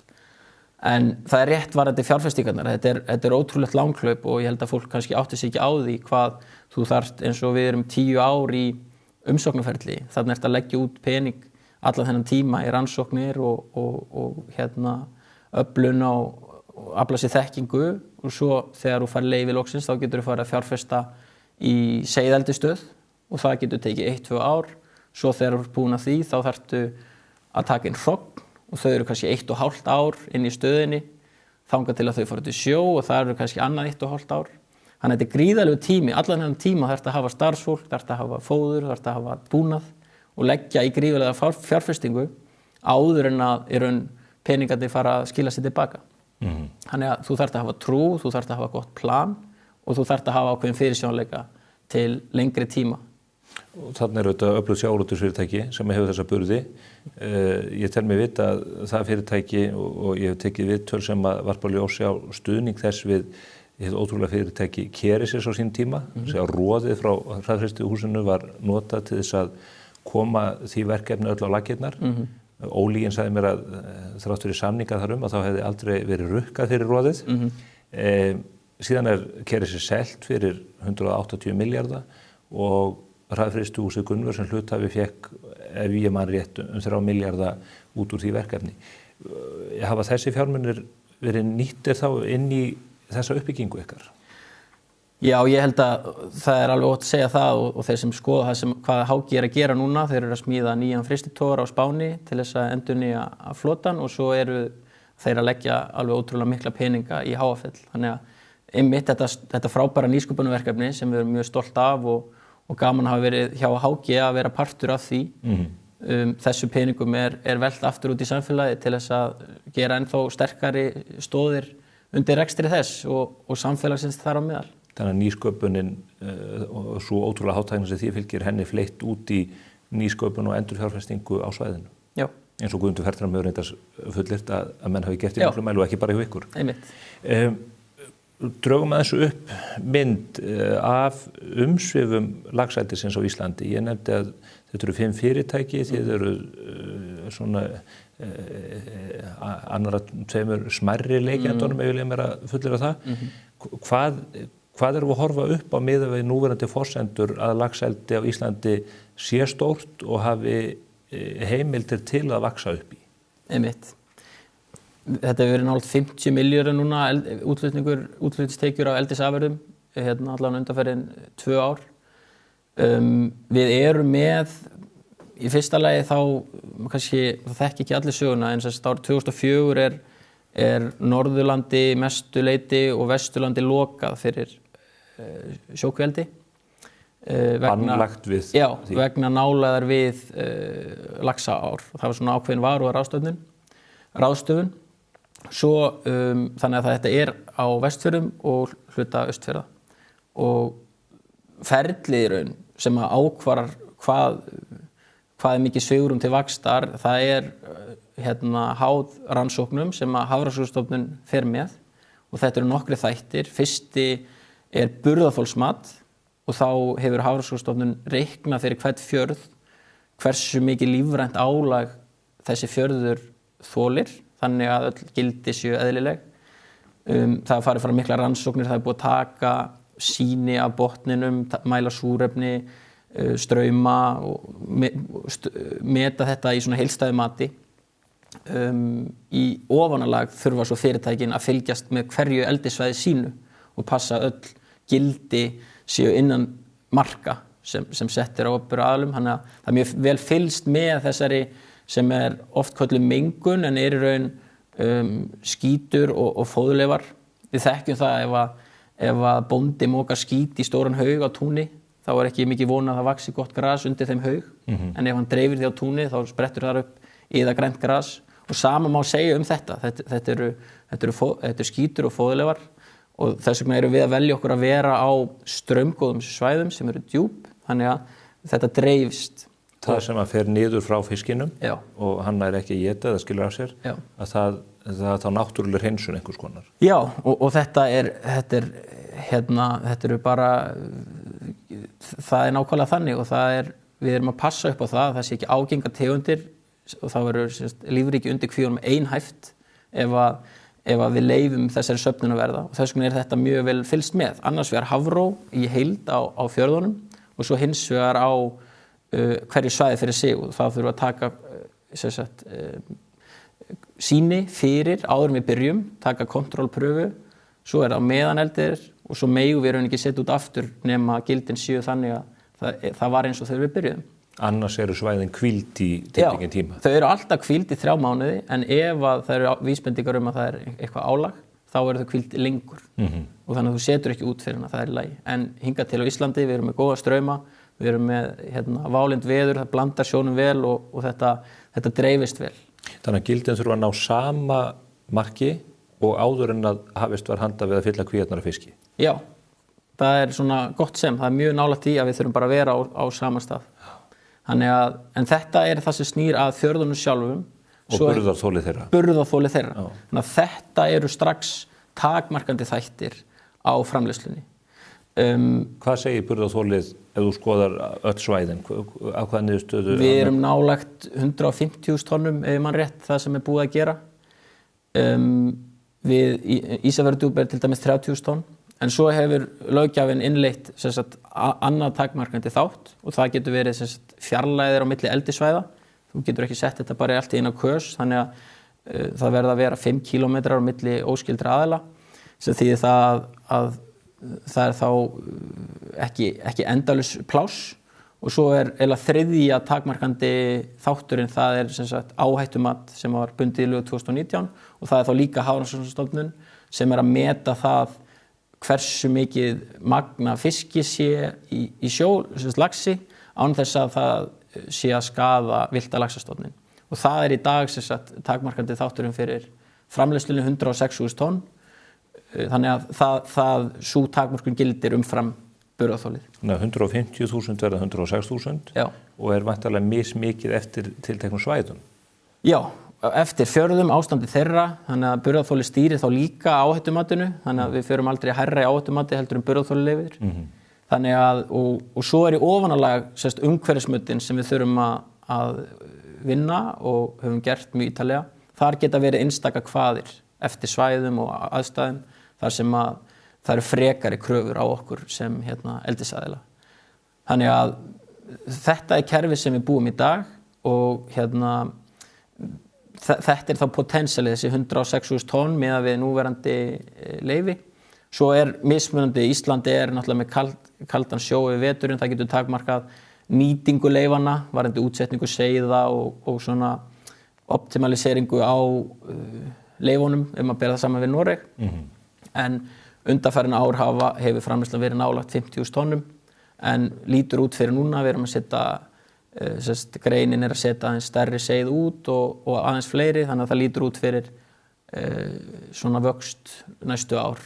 Til að útskýra fyrir áhorfendum, er ég ekki að fara með rétt mál eða þar sem mér hefur sýnst að það bil hver 1000 tonn sé að skila verðmætum upp á 1 milljarð. Já. Það er svona holt og bolt. Já. Þannig að við erum að flytja út eða framlega 50.000 tonna þá er það 50 milljarðar en möguleikinn samkvæmt áhættumatinu í dag væri þá 106 milljarðar ef þetta væri allt fullnýtt. Ef við náum góða nýtingu, já. Er búið að gefa út leyfi út á þessu 106.000 tonni eða er eitthvað sem á eftir að úthluta það? Ekki alveg öll. Það eru ákveðin svæði, við höfum heyrt af því að Mjóifjörður eiga að fara í útboð fyrir austan og það er einhver tonn laus í djúpinu og víðar. Þannig að stjórnvöld hafa verið að reyna að finna út hvernig best er að því staðið, en svona mestuleyti er búið að úthluta þessu, en svo er okkur er heimilt að ala ófrjóan lax ef að áhættumati takmarkar frjóan lax. Það er auðvitað mjög spennandi verkefni, því að við vitum áskoranir þessar greinar, þær hafa verið í tengslum við slysasleppingar, varðandi lús og kannski velferð, þessi þrjú atriði sem hafa verið hvað stærst. Velferð fisksins í kvíunum. Já, og ef við horfum bara á ófrjóa laxinn þá voru Norðmenn að pröfa sig áfram með 3 litna lax, það er sérst aðferð til þess að gera fiskinn ófrjóan. Það skapaði áskorunir upp á velferðina sem er einn af punktunum sem við viljum standa vörð um. Hann var með hryggskekkju og ekki nægilega góða velferð, þannig að Matvælastofnun Noreg bannaði þá aðferð. En það er hins vegar þróun bæði Benchmark Genetics sem er gamli stofnfiskur.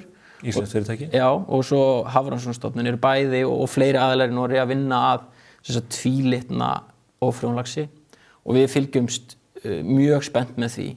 Vandinn er sem sé sá að ef þú ert með frjóanlax í kvíum, að þá færst áhætta því ef hann sleppur úr kvíunum og blandast á villtustofnum. Já. Ef hann væri ófrjór, þá er það vandamál úr sögunni. Já. Þá gerir hann ekki usla þó hann sleppi. Nei. Ef að það myndi gerast, myndi þá áhættumatið hækka? Væntanlega, og þá er það væntanlega burðarþolið og þeir þættir sem að myndu takmarka. En það sem við erum að gera náttúrulega, það er eins og við höfum séð, það er ákveðin áhætta þegar þú ert með frjóan lax að hann geti sloppið. En það er, eins og ég hef nefnt ótrúlega þróun í greininni. Við erum að fjárfesta í dýrari og öflugari netum. Það er til tölfræði við það að flest slysasleppingar eru af völdum mannlegra mistöka og það á bæði við í sjókvíeldi og í landeldi því að við höfum séð að þar hafa geta líka gerst komið fyrir sleppingar og þannig að fyrsta skrefi hjá okkur er að fara í gæðaferlana, fara í verklagið, passa upp á það að við séum eins og við getum að varna því að eitthvað nuddist við netin eða valdi því að þau skemmist. Svo hins vegar erum við að fjárfesta í búnaði til þess að og netum sem að þola meiri núning, þola það að það sé eitthvað 100 ára veður sem gerist á 100 ára fresti eða eitthvað sé þannig að eins og á ekki að vera að það nuddist, að þá viljum við að búnaðurinn þoli það. Og svo hins vegar höfum við verið að horfa á aðgerðir til að lágmarka mögulega erfðablöndun. Ég meina það er búið að setja árvaka upp í ár þar sem við verið að fylgjast mjög vel með eins og í Ísafjarðardjúpi eru myndavélar í ánum og það er Hafró að fylgjast með þeim fiskum þannig að þau sjá það strax ef það leikur grunur á að eitthvað hafi gerst sem að menn hafi ekki náð utanum. Það er búið að vera að auka tíðni á skoðunum á köfurum eða drónum sem að taka myndir af netunum og við erum að gera það alltaf oftar og oftar og svo eru eins og hefur komið fram í fréttum að þegar hafa komið upp slys að það er hægt að fá kafara til þess að sem er þá síðast úrræði til að reyna að minnka á líkurnar á erfðablöndun. En það sem að rannsóknir og vísindin sýna er það að svona sleppingar þurfa að gerast ítrekað og yfir langan tíma til þess að hafa áhrif í ánum og það er það sem að áhættumatið er að gera og það eru sérfræðingar Hafró að reikna út. Við viljum auðvitað ekki, við viljum reyna að útrýma þessum áhættuþætti. Við reynum að lágmarka eins og við getum líkurnar á þetta gerist, við reynum að minnka áhrifin eins og hægt er þegar þetta gerist. En við viljum og við þolum þá skoðun ef að menn skoða hvað við höfum verið að gera í fjárfestingum og í verklagi varðandi þessa þætti, þá sjá menn að við höfum verið að ganga sífellt lengra í að mæta þessu þangað til að ófrjólaxinn er klár. En það hafa orðið rosalegar slysasleppingar á Vestfjörðum sem að maður hefur hreinlega óttast að myndi ríða greinina fulla, menn myndi segja bara gleymiði hugmyndinni. Einmitt. Og það er ekkert dregin fjöri við það. En þar í þeim tilfellum sérstaklega öðru var fiskurinn kynþroska og það hefur allt að segja. Fram að því höfðu orðið minni sleppingar sem að höfðu miklu minni áhrif út af því að fiskurinn var ekki orðinn kynþroska og hvarf því mestu leyti í hafinu. Hins vegar þegar Drepst hann bara? Já, ég meina bara villtur lax sem að leitar úr á út í haf. Lífslíkur hans er ekki háar. Þið sjáu það hverjar eru nokkuð prósent endurheimturnar tilbaka í árnar. Þannig að hafið er stór, þar elst fiskurinn upp og vex, en það er harður heimur í sjónum. Og eldislax á ennþá minni lífslíkur. Það er búið að kynbæta hann í það að alast við það að fá fóður á ofan og vaxa hratt. Þannig að hann ekki sérstaklega fimmt villt dýr. En það geta komið, en það miklu færri. Það sem skiptir máli í þessu að fiskurinn sé ekki kynþroska. Og þar hafa fyrirtækin verið að stíga mjög stór skref því að við viljum ekki þetta ástand skapist eins og hefur gerst. Að sérstaklega hafa gætur á því að fiskurinn sé ekki kynþroska því að þá breytist leikurinn, þá bara líkaminn að segja honum að koma sér upp í ferskvatn. Eins og séð, dreift sér víða og þannig að það verið að auka vöktun með því, greina ástæður þess að kynþroskinn var til staðar og taka á því. Hvað telur þú út frá eigin hyggjuvit að sé langt í að við munum sjá tvíleitna ófrjóan lax í kvíum á Íslandi? Ég vona að það verði sem fyrst. Þetta búið að vera svona 3-4 ár í þetta í svolítið mörg 3-4 ár. Menn eru svolítið alltaf alveg að búin að leysa þetta kannski á smærri skala og svo þarf að skala þetta upp. Búin að finna aðferðir til þess að stýra kynþroskanum eða hann verði ekki til staðar. Ég get ekki lofað neinu en við erum í reglulegu samtali við þessa aðila og erum algjörlega á tánum. Þetta áratugur eða 5 ár eða? Ég vona að þetta verði bara nokkur ár. Það væri best fyrir alla. Þá eru búin að taka út einn af þessum alvarlegu áhættu þáttum. Já. Annar velferðin. Við höfum líka séð svakalega myndir af illa förnum fiski sem að maður myndir nú í fyrsta leið ekki vilja leggja sér til munns en maður hugsar þetta líka velferð dýranna þó að þetta sé ekki spendýr eða slíkt. Hvað segirðu við því? Það verður ekki fara vel öll dýrin sem að þarna eru vistuð. Nei, en það eru auðvitað það sem við stundum sjáum eru yktustu dæmin og auðvitað tala tölurnar fyrir sig, dauða tölurnar, þær eru opinberar og MAST birtir þær á heimasíðu sinni og það ekki nógu góða tölur yfir allt landið. En hins vegar þá eru við eins og sérstaklega hjá okkur fyrir vestan þá hafa það tengst kannski annarri áskorun sem lús að þessar ljótustu myndir sem við séum í sjónvarpinu var í kjölfar lúsa faraldurs eða lúsa ástands sem var 2023. Laxalús sníkjudýr sem festir sig á ból dýrsins og eiginlega hvar sem og eiginlega étur hann upp. Já, hún festir sig á hann og fær á skúrun sígur blóð og fiskurinn í raun þannig hann með slímlag sem í raun vörn hans gegn bakteríum og öllu sem í umhverfinu og sjónum. Þannig að leið þú rífur þetta lag, þetta slímlag, þá ertu að opna leið fyrir bakteríur og annað sem í sjónum. Þannig að við viljum halda lúsinni í skefjum. Hún þetta á villtum laxi í minna mæli og þaðan ef þú byrjar með alveg hreint blað og ekkert eldi þá kemur hún að lokum frá villtum laxi sem syndir framhjá en það sem gerist í eldinu það mikið einstaklingum og þar getur hún fjölgað sér.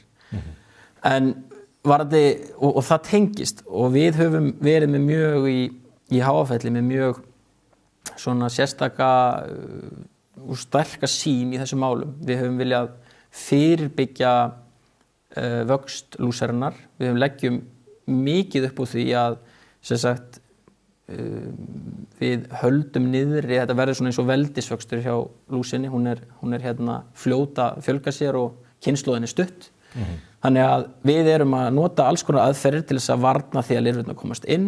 Við erum að nota lasergeisla, við vorum fyrst fyrirtæki í Íslandi í því núna fyrir 2 árum, þar sem að við erum að skjóta á lúsina úr hylkjum sem að meta lengd laxins, telja laxalýsnar á einhverjum millisekúndum. Þetta allt á hreyfingu, fiskurinn að synda. Svo þetta eins og í orrustuþotu þar sem hann læsir sér, læsir miðinu. Við erum hér með vídeo á þessu. Ég trúi þetta. Ég verði bara að fá að stinga fingrinum í sárið eins og Tómas Póstur árið. Ég meina fyrir nokkrum árum hefði fólk ekki bara trúað þessari hugmynd yfir höfuð. En þetta hefur gefið góða raun í Noregi og við höfum veðjað á þetta. Virkar þetta? Já, þetta virkar með öðru. Það í laxalúsinni eru engar töfralausnir. Þú kaupir ekki bara eina lausn og nú ertu frá. Þú þarft að nota mismunandi aðferðir.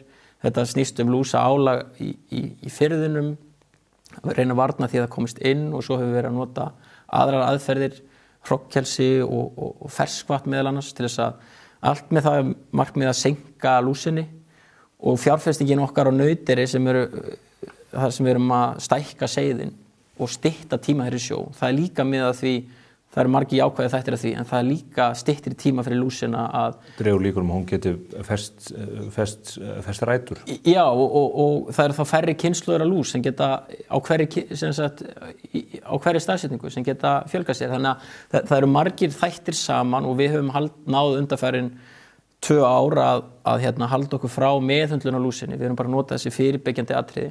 Þess að ekki að nota sýklalyf. Já, sko reyndar engin sýklalyfjanotkun í fiskeldi eftir að bólusetning dreifði sér, en það hefur verið notuð lyf gegn lús, laxalús.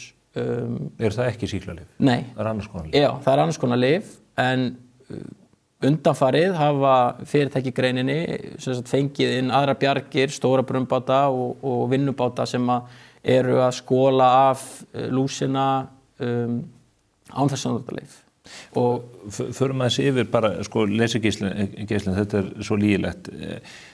Þetta skadar ekki fiskinn öðru leyti, þetta bara drepur, hvernig fer geislun að því að einangra skaðsemina við lúsina? Já, það koparblanda í lúsinni sem ekki í hreistrinu eða fiskinum sem að tíðnin á leysinum valin fyrir.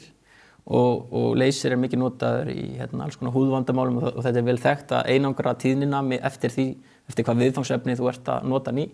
Og þarna voru hugvitsamir menn í Noregi sem að hugsaðu, hvar skilur lúsin sig frá fisknum?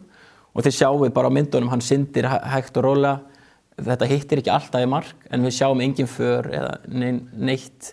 Þetta eru tugir eða 100.000 skota á dag í hverju hylki og svo erum við með tugir hylkja.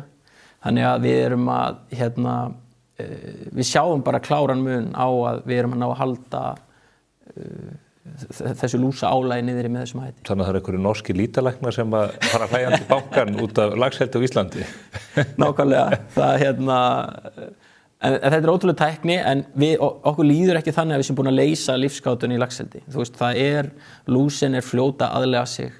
Við þurfum að vera stöðugt á verði og þú byrjar að spyrja velferðina áðan. Það líka stöðug áskorun. Við erum að reyna að tryggja aðstæður, bæði fyrst í seiðeldinu á landi.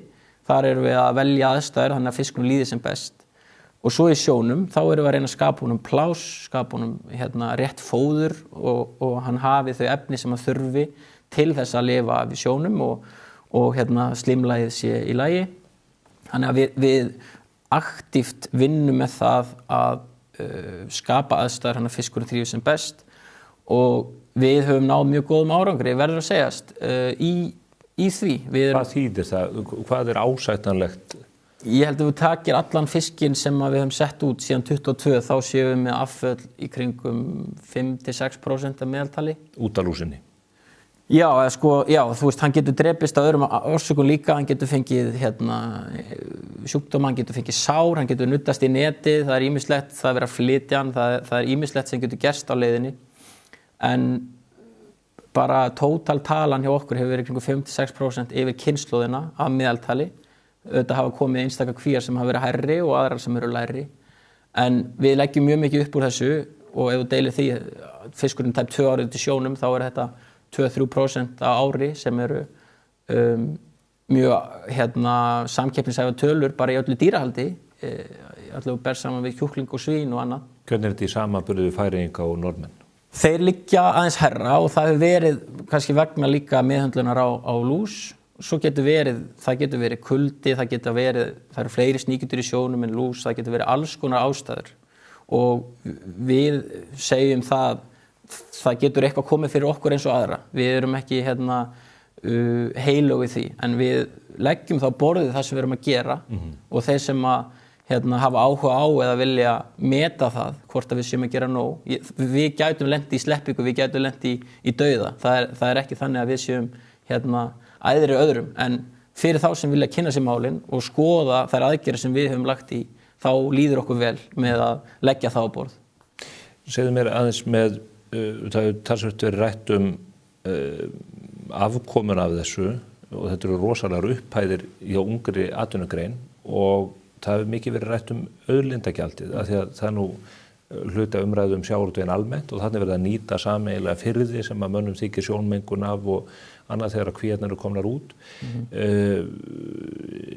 Þið hafið kvenkað ykkur undan þessu auðlindagjaldi. Er ekki bara sjálfsagt að pumpa ykkur með það fyrst að þið náðu að selja fisk fyrir 50 milljarða á ári, þar að segja greininni? Jú, og ég held að greinin hafi aldrei umkað sér yfir því að þegar að vel gengur og afkoma af starfseminni að þá fari hluti af því til þjóðarinnar sem að heldur á auðlindinu sem fjörðum sem við erum að nýta. En við erum annars vegar í samkeppni við önnur lönd. Þetta eru varan fyrir aðal og alþjóðlega markað sem eru með eigin kerfi til þess að taka á þessu. Og svo hins vegar erum við með fjárfesta sem eru búin að leggja mikla peninga yfir langan tíma í greinina vegna trúar til framtíðar. Og þetta tekur allt mjög langan tíma, við erum ennþá að byggja okkur upp.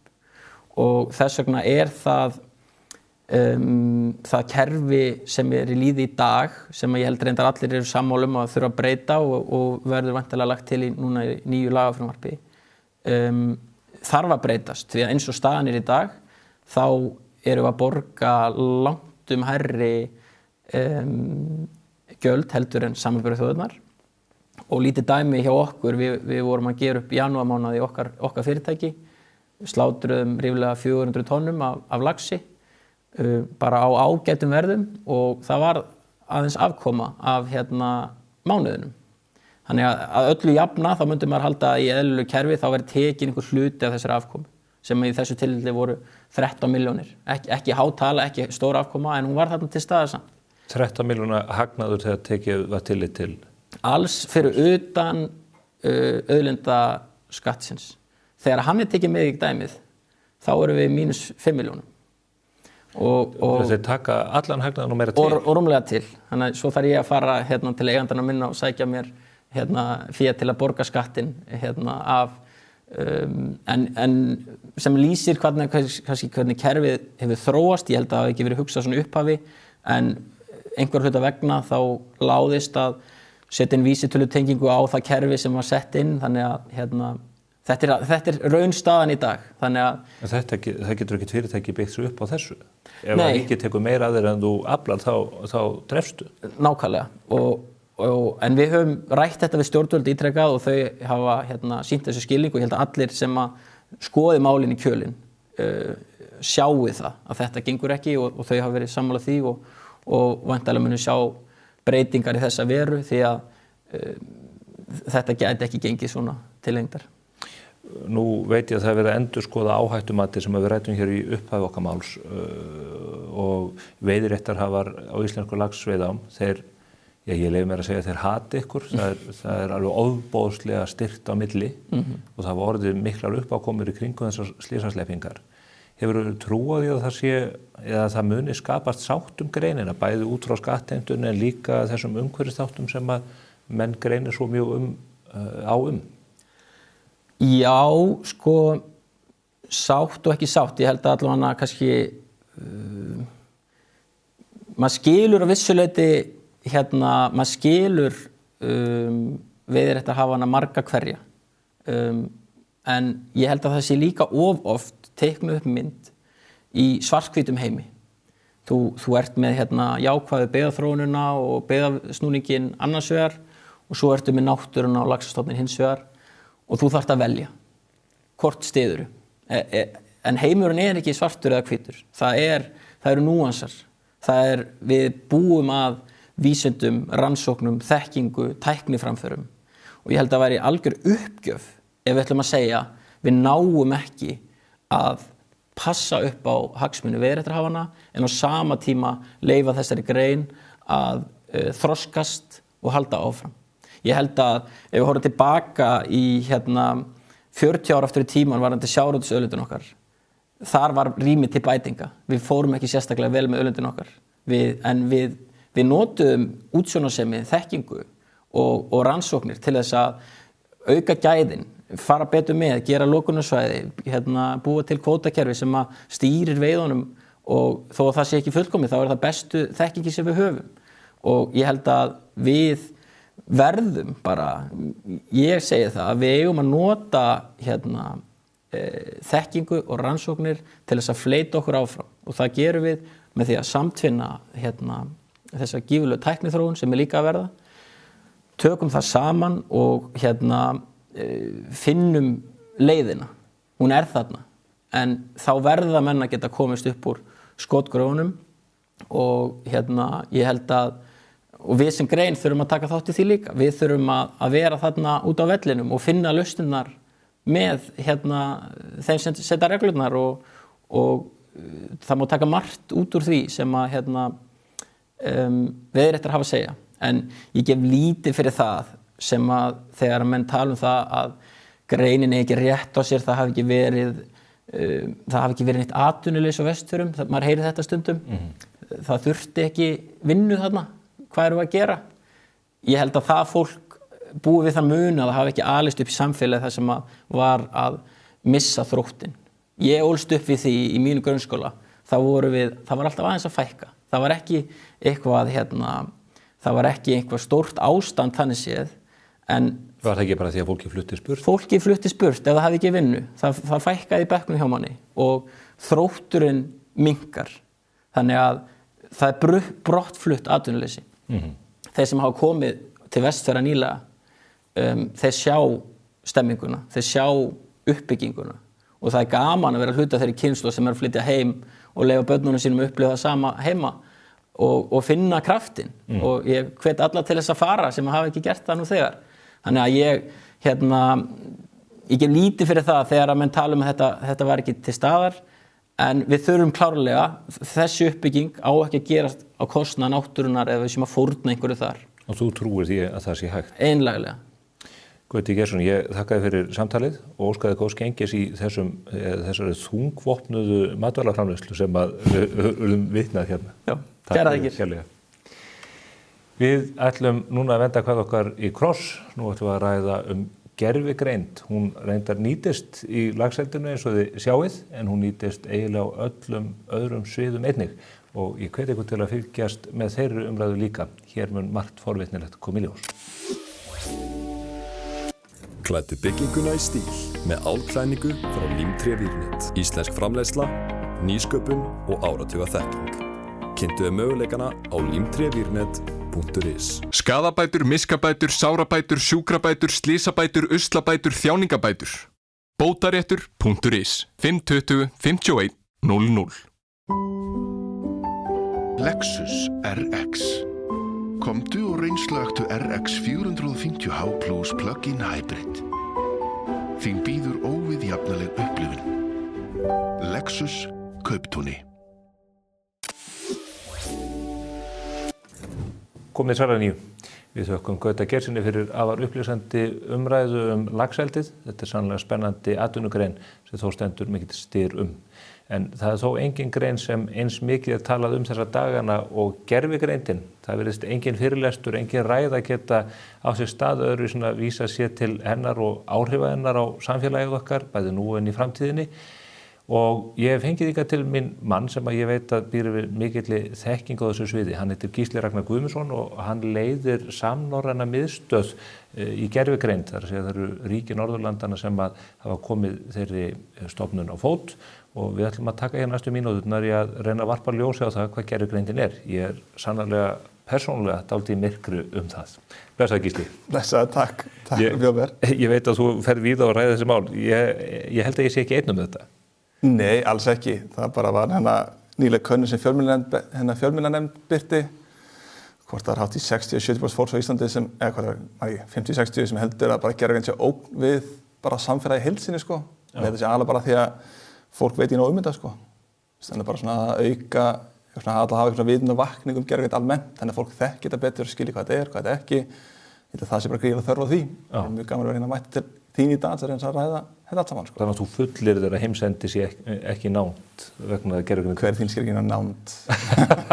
Já, það svo það.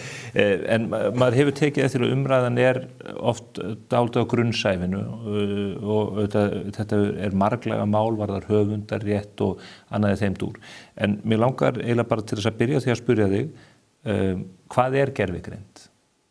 Þetta tölvöld eldra koncept en fólk heldur. Þetta eitthvað nýtt af nálinni, en það gervigreind þetta orð kom fyrst bara 1956 í Bandaríkjunum og þetta gekk út á það að reyna að fá tölvöld leysa manna verk, fá tölvöld að reyna að hugsa eins og við, fá tölvöld að reyna að vera eins og okkar eigin heili. Helsti vandinn kannski síðustu 70 ára hefur vanþekking okkar eigin heili virkar. Þetta líka eftir, við veitum hvernig það virkar sjálf, en það hefur verið reynslu. En þú ferð eiginlega ekki en dag í þínu lífi í dag án þess að nota gervigreind á einhvern hátt. Hún til staðar í bara í öllum tæknibúnaði, bara hvernig Apple ákveður, hvað sem orka að nota í batterinu hverju sinni, það bara algoritmar á bakvið Facebook, Spotify, Google, þetta allt knúið áfram að gervigreind í dag. Það var blaðamaður hjá New York Times minni sem ætlaði að prófa að fara í dag í sínu lífi á Manhattan án þess að nota gervigreind. Hann sat við bekk í Central Park og las bók í 24 tíma. Hann mátti ekki nota rafmagn. Alltaf rafmagnskerfi á Manhattan knúið áfram að gervigreind. Já, og gat hann lesið í 24 tíma, kemur ekki myrkur? Hann hefði potið sofnað, sko. Já, þannig að þú getur sofið og lesið bók. Já, einmitt. En það gervigreind bara víða í öllu og bara ákveðin algoritmar og líkön sem að keyra áfram mismunandi hluti. En kannski snertingin fyrir hinn meðalmann við gervigreind sem breytti hvað mestu kannski var þegar ChatGPT kom hana út haustið 2022. Og það ákveðin tegund af gervigreind sem heitir spunagreind sem gerir okkur kleift að búa til texta, myndir, hljóðbrot, en það bara lítið mengi af þessu heildar gervigreindar byggsöllu saman, sko, en að hafa bara gríðarlega áhrif í dag, sko. Og þetta virðist sér svaka töfrar, eins og þetta viti ótrúlega hluti, en í raun og veru veit þetta ekki neitt. En þetta er bara starffræði, bara líkindareikningur. Þetta brýtir niður hvert orð í bút, hver bútur breyttur í 14.000 talna vigur og svo er margföldun aftur og giskar það á eitt orð í einu og mynda þenni setningu. Þetta veit ekki fyrirfram svarið og hugsa, ég ætla að setja upp setningu svona, heldur bara giskar það, bara svo kemur það heiti, hvað orðið þá líklegast að koma næst? Jón, örugglega, en það líklegast annað skilur. Þannig að þetta bara líkindareikningur aftur. En þessi líkindareikningur verður sífellt öflugri? Já, bæði að því að tölvunar að verða betri og betri og svo sömulegis að því að gagnamagnið sem þetta notast að þjálfa þessi líkun á að verða stærri. Bara að setja það í smá samhengi, GPT-3 sem þetta líkan sem liggur á baku ChatGPT sem núna 30 ára gamalt. Ef þú ættir að reyna að lesa öll þau gögn sem notast að þjálfa það líkan, þá tækir það cirka 2600 ár. Bara samfleytt að lestri. Og þessi nýjastu líkan í dag, það einhver 60-70 földin ofan að það, sko. Þetta eru gríðargögn bara öll gögn sem eru opin og til á netinu, meira sem líka gögn sem eru lokuð, það verið að stela eitthvað þessum gögnum, sko, en bara nánast allt sem til bara notast að þjálfa sér líka áfram, sko. Þú nefndir mannsheilann. Okkar hugsun bundin við hugtök. Við getum ekki hugsað nema við hefðum hugtök við höndina til að koma orðum að því sem að við sjáum eða skynjum. Gervigreindin tungumála fyrirbæri ekki í grunninn, sko. Núna það. Þessi upphaflega notkun gervigreind var miklu meira svona reiknilíkön að herma fyrir eitthvað og spá bara, veðurspár notaðar mikið út frá svona vélrænu námi, svona machine learning, svona eldri útgáfur af gervigreind. Og það var miklu reiknilíkön, en undirstaðan á bakvið þessa spunagreind að miklu leyti mállíkön. Það var það byggt á málun, eins og þú segir, sko. Og það stóra púljan í dag varandi gervigreind og þróun hennar, það samspil þá reiknigetu og texta? Algjörlega, af því þetta líka opnar svolítið á þann vinkil að núna getur átt í samskipti við tölvuna á mannamáli. Áður fyrir alltaf í bitsum og kóða og þetta til að láta tölvuna gera eitthvað fyrir þig, en núna getum við bara að tala við tölvuna á okkar máli og hún skilur okkur. Og þessi tækni og miðað við lýsingarnar sem að þú kemur með og maður heyrir að þá framþróunin svo gríðarleg. Þetta ekki eins og þróun bílvélarinnar sem að enn í gangi og hefur tekið mjög langan tíma með misgóðum árangri. Þetta gerist á ógnarhraða. Já, horfur á það svona þessi grunnbylting á bakvið þessi svona mállíkön í dag, það pappir frá Google sem kom 2017. Það innan við 10 ár sko, síðan sá pappir kom út, og svo kom út ChatGPT hérna 2022 og svo bara þá þetta bara í veldisvexti síðan sko. Við erum aðeins með mynd hérna, eina mynd, eða fyrstu myndina sem að mér langar til að varpa upp. Hún lýsir, hverju? Já, þetta svona hugdag sem kallast The Jagged Frontier. Svo að tala það svolítið að svona hversu góð þessi mállíkön í að leysa ákveðin verkefni bara mjög, hlekkjátt og vitvíð endilega hversu gott þetta í ýmsu og slæmt í öðru. Og þetta koncept frá prófessor við Wharton háskólanum í Bandaríkjunum, heitir Ethan Mollick, og myndin svona lengst til vinstri, þessi hringur, það á svolítið að sýna svona okkar mannlegu þekkingu. Og hugmyndin síðan sú að þessi rauði, þetta form hann í miðinni á að vera þekking gervigreindar, þessi svona spunagreindar líkana, og þessi mynd lengst til vinstri á svolítið að sýna hvernig myndin var hann á 2022, þegar ChatGPT kom út, og svo þetta bara alltaf að stækka og stækka, þessi rauði, þessar útlínur hana, svona hversu gott gervigreind í að leysa ákveðin verkefni, og við erum bara komin þann stað í dag, þetta er orðið betur en við á ýmsum sviðum, en töluvert lakari við í öðru sko. Nefndu dæmi. Ég vil heyra lögu dæmi. Það er bara mjög gott í að skrifa kóða. Í forritun bara. Það að forstjóri Anthropic, eitt af svona stóru fyrirtækjum á baku þessi mállíkön, hann spáði því fyrir ári síðan að það mun enginn skrifa kóða lengur eftir ár. Eða allavega 90% kóða ekki skrifar lengur af mannesku og við erum bara eiginlega komið þangað. Þannig að forritun og kóðar, þeir eru bara unnir af vélum? Að miklu leyti í dag sko. Ég hef bara lýst vandamálinu og lýst því þess að ég fá út úr þessu og svo bara sér vélinn mállíkan að skrifa kóðan fyrir mig frá atriðu. En síðan á hinn bóginn getur þetta ekki talið fjölda erra í orðinu jarðaber almennilega, eða svona í ýmsum líkönum og það aðalega því þetta brotið niður í búta þessu orð og þá þetta ekkert gott því að telja sko, þetta mállíkan. En þetta kannski hefur verið svona helsti flöskuhálsinn við innleiðingu á þessum lausnum hingað til hjá fyrirtækjum og stofnunum að fólk prófar þetta og segir bara hei, þetta umlítið þessu og hætti sín bara. Og það bara svolítið að grúska og finna í hverju þetta gott og hverju þetta ekki gott þess að finna hvar svona raunverulega svona notagildin eru fyrir þig. Og svona creepy við þessa mynd að þessi þróun heldur áfram þá mun þessi rauði þetta formum bara stækka þá mun þetta bara orðið betur en við í nánast flest öllu sko. 2022 er myndilegst í vinstri. Já. Við erum stöðsamkvæmt þessari skilgreiningu þar sem stjarnan er. Já. Og þá innan örfára missera. Það veit það enginn sko. Og tala við þessa forstjóra sem stærstu tæknifyrirtækjum út í heimi, þeir tala svona allt frá 2 til 10 ár. Ef við tala við sérfræðinga hérna heima á Íslandi, svona okkar helstu sérfræðinga á sviði gervigreindar, það segir kannski 20-30 ár, jafnvel aldrei, þannig að bara allir gangur á því sko. Já. Förum aðeins yfir, að því að þú nefnir ChatGPT, Anthropic og annað, þetta eru nokkur risafyrirtæki, en þau eru á mismunandi sviðum. Í grunninn þarftu flögur, tölvuflögur eða tækni búnað, örgjörfa, já. Nvidia er frægasta fyrirtæki á því sviði. Getur þú teiknað þessu upp fyrir okkur í orðum mynd af þessum heimi? Það er erfitt í orðum, en þetta eins og segir, þessi örgjörvar þessi grunnstoð í þessari tækni og það bara þessar tölvur og reiknigetan og það það aðalega svona 3-4 fyrirtæki, Nvidia, AMD sem dæmi, fransískinni sem stýra þeim fyrirtækjum, Taiwanese, American og þetta var svona grunnstóðin í að geta þjálfað þessi líkön áfram. Bara því meiri reiknigetan sem þú ert með, því betri verður líkanið, hefur svona alltaf verið raunin hingað til. Og svo ertu með síðan þessi mállíkana fyrirtæki og þessi tæknifyrirtæki sem síðan að byggja þessi líkön öll og það þá aðalega 5, það þá OpenAI sem gerir ChatGPT, Anthropic sem gerir Claude, svo ertu með Google og þeirra lausnir, svo ertu með Grok eða XAI sem Elon Musk og svo varstu með Meta eða Facebook, þeir sem búin að aðansa þetta aftur úr eins og sko. Og svo ertu með fullt af kínverskum fyrirtækjum. Kannski eitt evrópskt fyrirtæki sem heitir Mistral sem svona kannski topp 30 í heiminum. Franskt. Já. En mest allt þetta bara amerísk fyrirtæki.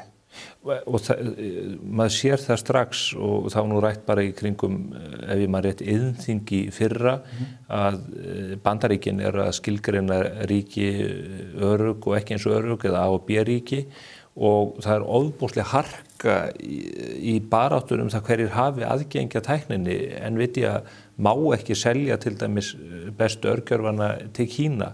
Þannig að menn átt að sjá því að þetta ekki minna heldur en geimkapphlaupið á 7., og 8. áratugum. Já, algjörlega, bara eins og segir, Bandaríkin hafa verið að beita svona viðskiptaþvingunum með þessu örgjörva. Löggjöfin eða svona regluverki kring það breyttist vissulega aðeins þegar Trump kom. Fyrst Biden ríkisstjórnin var búin að setja okkur í eitthvað svona B-flokk sko. Þrátt fyrir að öll Norðurlöndin voru í A-flokk.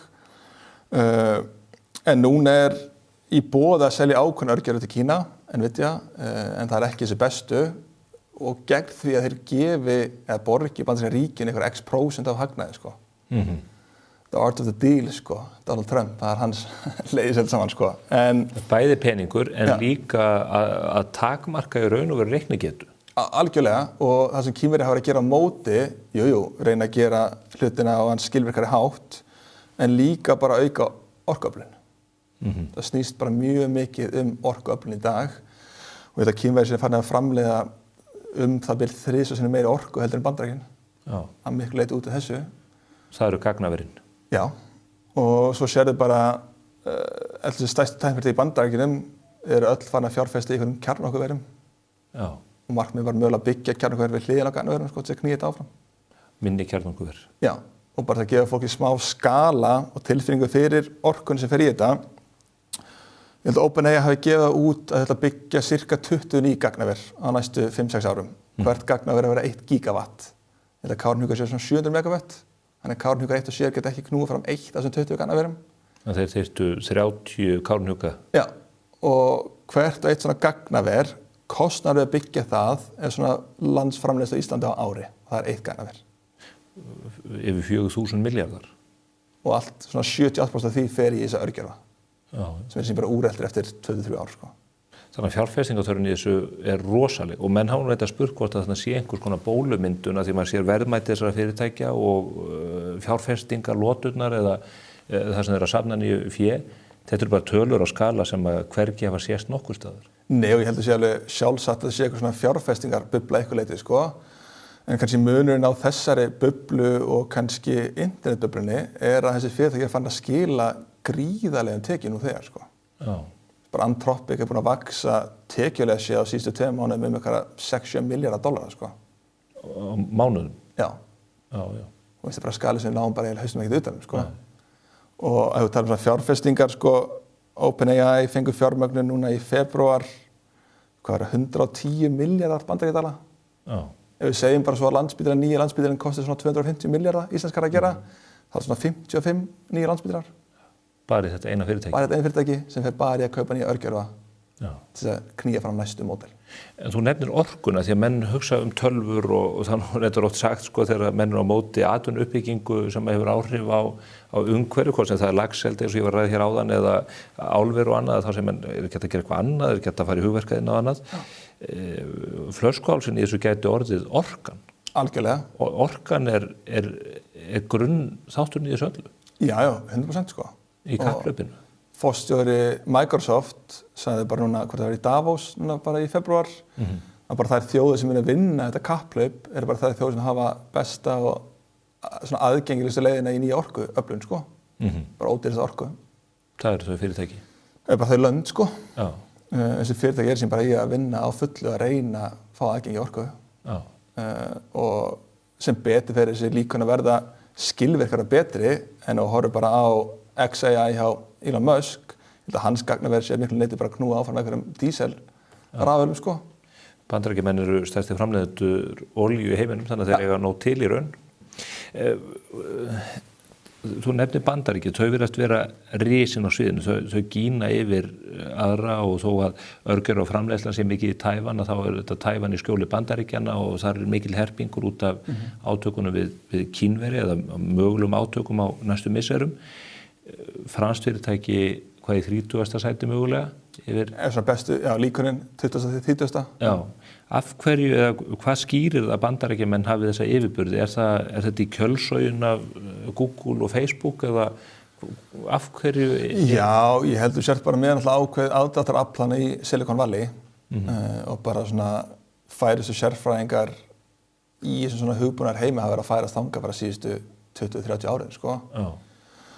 Segull á þekkingu. Algjörlega, og svo ert síðan bara með svona ákveðna svona nýsköpunar menningu, þessi svona ameríski draumur sem knýr fólk svolítið áfram þar, en ég held sem líka aðalega bara þessi aðgengi að fjármagni, sko.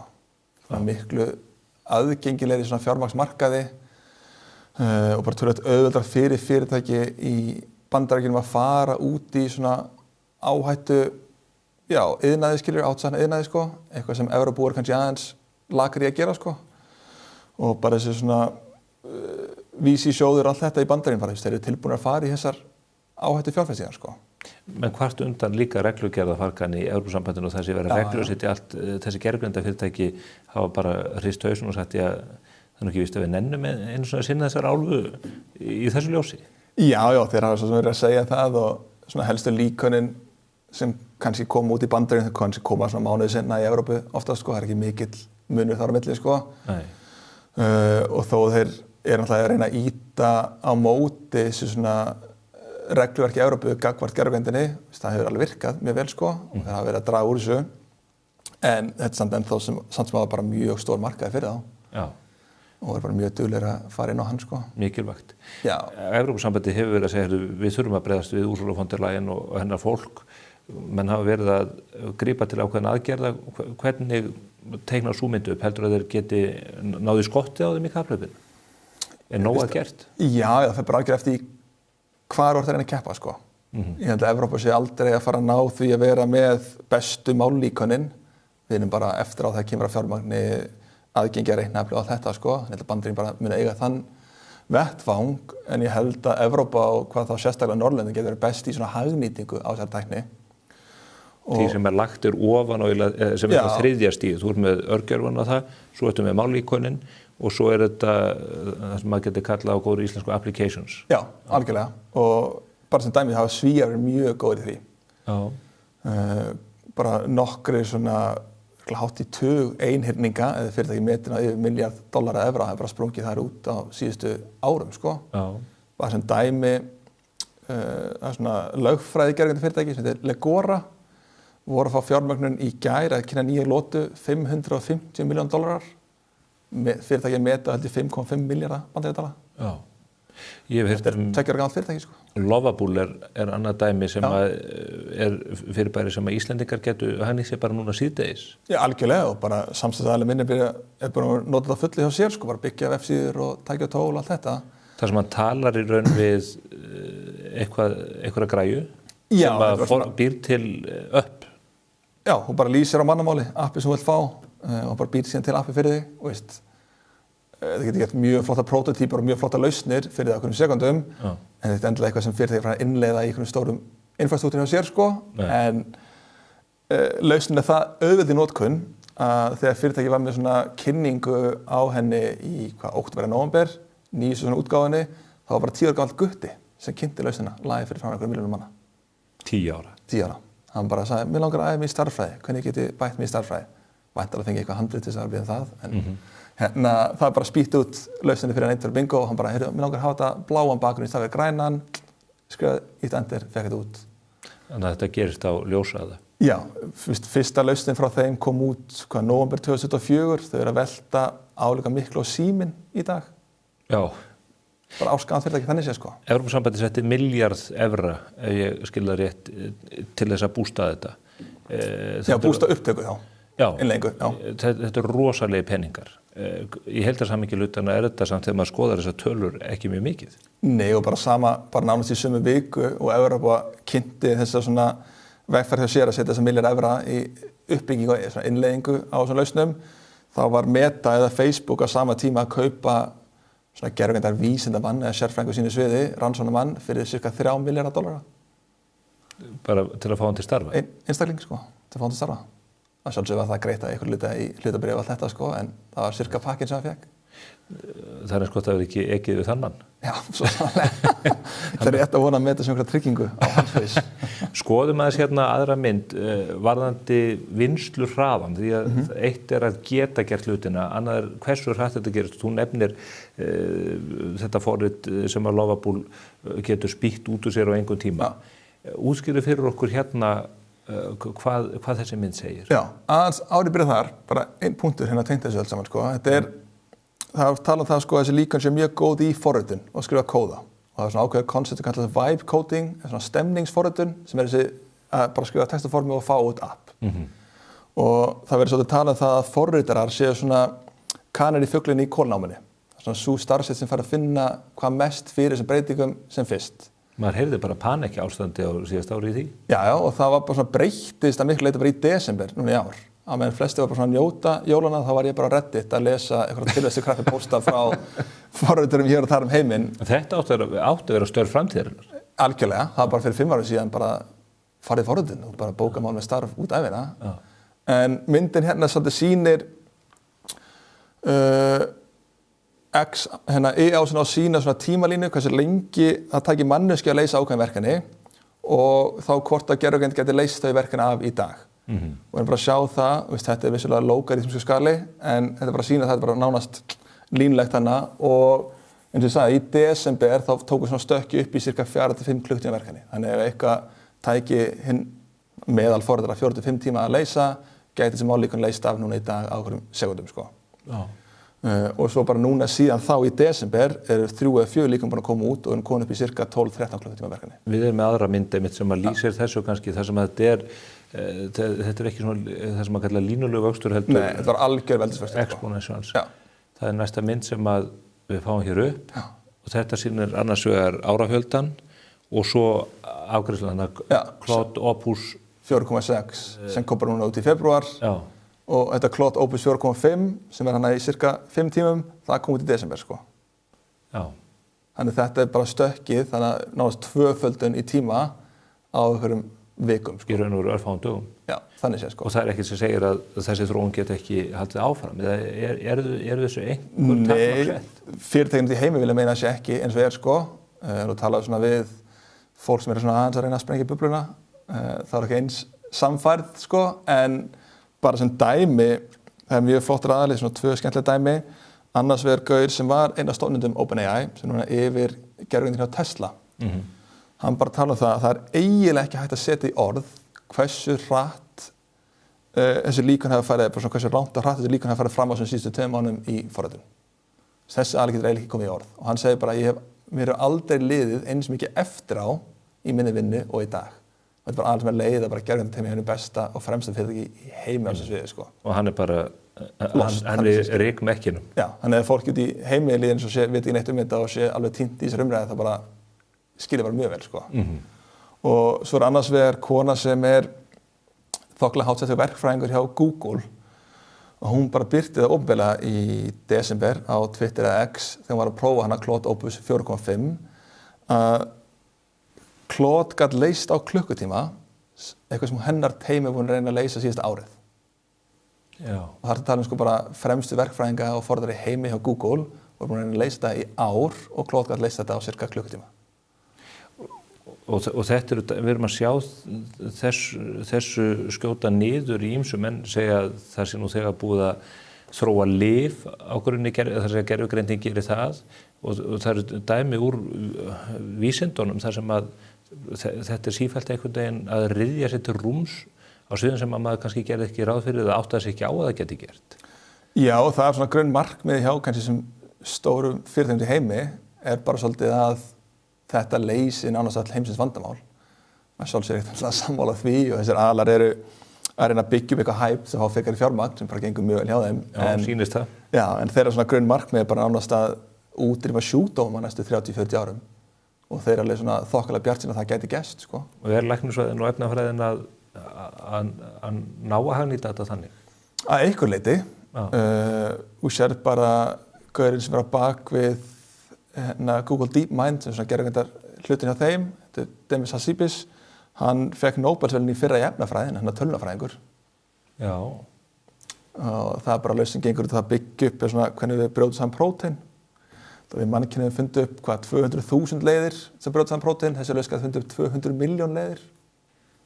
Þannig að það er aftur veldisvöxt. Já, og þetta er bara svona opnur á nýja leiðir í svona lífvísindum og líftækni, sko.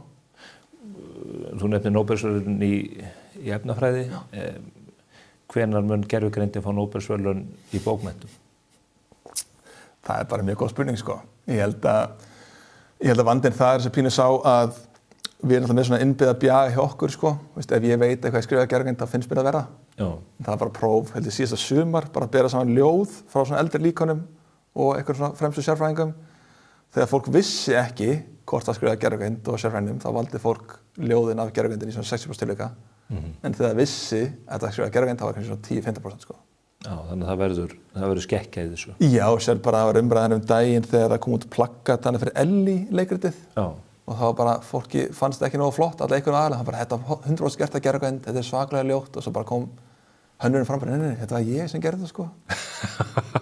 Þannig ég held að sé alveg ágætlega langt í að gervigreind vinna einhverja bókmenntaverðlaun, bara át að sem innbyggði bjöfum hjá okkur, sko. Við viljum frekar kjósa að lesa eitthvað eftir aðra mannesku frekar eftir gervigreind. Já.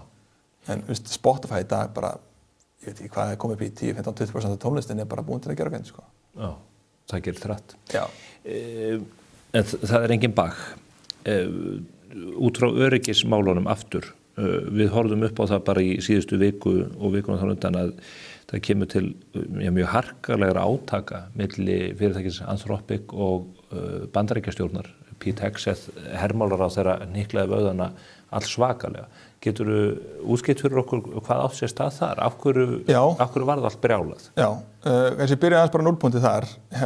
Anthropic, sem svona fyrirtæki bak við Claude, hafa verið svona, þeirra mállíkun hafa verið nýtt innan hernamála ráðuneytisins í Bandaríkjunum í núna einhver 16-18 mánuði í gegnum Palantir. Palantir svona fyrirtæki á þessu sviði sem sérhæfir sig í gagnagreiningum og safna saman gögn og hjálpa þá stjórnendum að taka upplýstir ákvarðanir og svo byggja þeir eitthvað svona lausnir sem nýta sín þessi mállíkun ofan á það, þess að greina það ennþá stærri gagnasett og allt þetta. Og þessi líkun voru notuð við innrásina, eða hvað sem maður á að kalla þetta, í Venezuela, þegar fóru inn og náðu Maduro. Þeir notuðu gervigreind þar? Já, þá var Claude notað að einhver leyti að hjálpa þeim að greina myndbandsefni og gera svona hermanir hvað með mögulega gerist ef við ferum hingað, við skjóðum þetta og whatever. Og það, já, stjórnendur í Anthropic var sérlega sáttir með þá notkun. Þeim fannst það bara svona brot á þeirra svona notkunar skilmálum og þeir þá fóru í smá hart við Pete og þess aðalega hjá ríkinu og þau vildi aðalega teikna svona 2 röðu þræði og svona línu í sandinn notkun, vildi aðalega ekki þetta sé notað, þeirra líkun sé notuð í sjálfvirkvopn og svo annars vegar í svona fjölda eftirliti með Bandaríkjunum. Og bandaríska ríkið sagði bara, stopp, eða Pentagon, alla ráðuneytið sagði bara, hingað ekki lengra, þið stýrið þessu ekkert, þetta er okkar ákvörðun, við bara notum ykkar lausnir á þann hátt sem við viljum og við viljum bara sé nýtt á þann hátt sem er löglegt og Anthropic var bara ekki alveg nógu sátt með það, að þau var bara hrætt með það að hvað er löglegt getur bara breyst með hverju ríkisstjórn hverju sinni og þá getur þeirra lausnir svona verið nýttar á þann hátt sem svona fer gegn þeirra siðferði, sko. Og þegar þú nefnir sjálfvirkar ákvarðanir, þá getur það hreinlega verið sjálfvirkar ákvarðanir mat á eða val á skotmörkum og öðru slíku sem kosta menn lífið. Algjörlega, þetta var notað í innrásinni í Íran í val á skotmörkum. Ekki svona endanlega ákvörðun, en bara að styðja við þessar stjórnendur og herforingja að ákveða hvað er rétt að skjóta. Og ég held að í grunninn séð svona eitthvað svona siðferðismál hjá Anthropic, en líka það að núverandi tækni bara ekki orðið nógu góð, nógu örugg til þess að nýtt á þennan hátt. Þetta er mállíkan, þetta er bara giska, þetta er ennþá, þetta heitir spunagreinda ástæð, þetta er ofta að spuna og búa eitthvað til og á þá sú tækni er nýtt í að það velja hvaða skotmörk að vera skotin, sko. Þessi tækni myndi ná allavega árangri í pólitík. Já, algjörlega. Þannig að þau reyndu að draga svona þessa línu í sandinn og ríkisstjórnin sagði bara ekki séns og bara henda þeim út og sagði bara við aðalega þetta væri lausn sem væri við aðfangakeðjuna, bara supply chain risk og að ég held að meðar ríkisstjórnin þurfti bara að henda þessu út strax á morgun á meðan hernamálaráðandi fekk að vera með ykkur 6 mánaða út fösun, sko. Þeir hætta að veðja? Hætta algjörlega með þetta, en bara fyndi að merkja þetta sem eitthvað svona ógn við öryggis eða við aðfangakeðjuna þegar þetta sé nýtt bara daginn eftir í innrás í Íran, sko. Og ég held að svona einu fyrirtækin sem hafa fengið stimpil í gegnum tíðina hafa verið kínversk fyrirtæki eins og Huawei Það ekki Huawei var bannað í öllu svona infrastruktúr í Bandaríkjunum. Þannig að þetta er sumarskrúfa. En verður þetta fyrirtæki ekki að koma skriðandi í Pentagon ef þeir ætla að halda fórstjórninni? Ég get ekkert sagt til það sko eins og en þetta er alltaf hjálpa þeim að ná svona gríðarlegri markaðssetningu sko. Þetta var bara mest niðurhalað appið bara strax í App Store nokkrum dögum seinna. Umræddasta fyrirtæki heims á þeim tíma. Ja, algjörlega og bara tekjuvöxturinn á þeim gríðarlegur og ég held að á sama tíma og þeir hætta hana þá bara kemur OpenAI og bara skrifa undir samning sama kvöld við ríkið bara með þannig séð þeim skilmálum sem ríkið vildi og eftir það gerðist ég held að sem búið að auka sem einhver 300% fjöldin sem að deleta ChatGPT appinu úr símanum hjá sér sko. Á saman tíma. Já. Þannig að það er pólitík í þessu líka. Algjörlega. Já. Og þú veist Anthropic, bara mjög flott að þau tóku þennan pól í þessu málin. Þetta er eitthvað heilagt fyrirtæki sko. Það er gert margt í gennum tíðina sem ekkert siðferðilega rétt sko. Í sambandi pólitíkana þá hafa margir teiknað þá mynda þessi fyrirtæki séu hinnir nýju riddarar heimseyðingarinnar, svo maður vitni til gamalla orða, að þessi fyrirtæki munu bara leið okkur til glötunar þegar þessi tækni einhvern veginn tekur yfir og við hættum að ráða við þetta. Er raunverulega hætta á þessu hvenær sem að það myndi gerast? Er ekki hægt að taka úr sambandi? Þetta er bara mjög flókin spurning að svara sko, en heldur að tala svona ég veit ekki hversu fær þú ert í tölfræðina, svona P-doom, probability of doom. Þekki það alveg frá A til Ö. Já, og það er alltaf svona að tala það hversu hátt P-doom sko, hvenær þurfum við að kippa svo sambandi og bara gefast upp þegar við sjáum að P-doom að hækka x mikið sko. En það sem aðalar þessi fórstjórnir í Bandaríkjunum segja alltaf þegar fólk fer að tala þetta að hæja á þessu og kippa svo sambandi þá bara segir, heyrðu, Kínverjar ekkert að hæja á sér sko. Nei. Og við þurfum bara að tryggja það að þetta sé meira byggt út frá líðfræðis okkar gildum og allt þetta svona vestræna heimi frekar en hjá Kína sko. En ég veit svona ekkert hversu stór þessu svona existential krísa en fólk alltaf að tala svona Terminator myndina, þess að einhver róbótar koma úr framtíðinni og koma tilbaka og fara til repalla. En ég svona tölvöld hræddari við Wall-E bíómyndina, þess að fólk bara svona finnur ekki fyrir tilgangi lengur. Þess að líka svona fara svona að leysa flest svona mannaverk og við bara höfum hugsa bara hvað við verðum að gera sko. Það sé bara tilvistar kreppa? Já, á einhver leyti. Ég hræddari við það heldur en einhver svona framtíðar róbóta sko. Líkun á því ekki hugmynd sko, en mér finnst allavega að svona stjórnvöldin heima þurfa, og bara stjórnvöld almennt í heiminum, þurfa kannski fara aðeins að pæla meira í svona sviðsmyndagreiningum tengt þessu öllu saman sko. Já, hvernig störf hverfa vettvangi? Já, bara ef hann forstjóri Anthropic sagði var nýlega bara hann spáði því að 30-50% starfa svona junior starfa mínu hverfa næstu 3-5 árum. Bara hvað gerist ef þetta gerist? Þó líka sé kannski bara 10-15-20%, bara hvað gerist, hvað eigum við að gera ef þetta gerist? Ef að barnið þitt sæti hér fyrir fram að þig og var að ljúka námið við menntaskólann í Hamrahlíð, í hvaða námsgrein myndur reyna að beina því? Það er svona tvær leiðir sem myndi fara annars vegar fara annarkvort í eitthvað svona STEM-focused, eitthvað sem hjálpa þér að auka svona þína svona problem solving skill. Að því ég held að það er eitthvað sem við erum alltaf hafa þörf fyrir að geta leyst vandamál. Þannig að eitthvað svona grein sem hjálpar í því, verkfræði, starffræði, whatever tengt því. Þú ert ekki hlutlaus þar? Mjög hlutlaus, verkfræðingur sjálfur, eða svona sem verkfræðingur í grunninn. Eina sem ég lærði alveg í verkfræðinni var bara að leysa vandamál sko.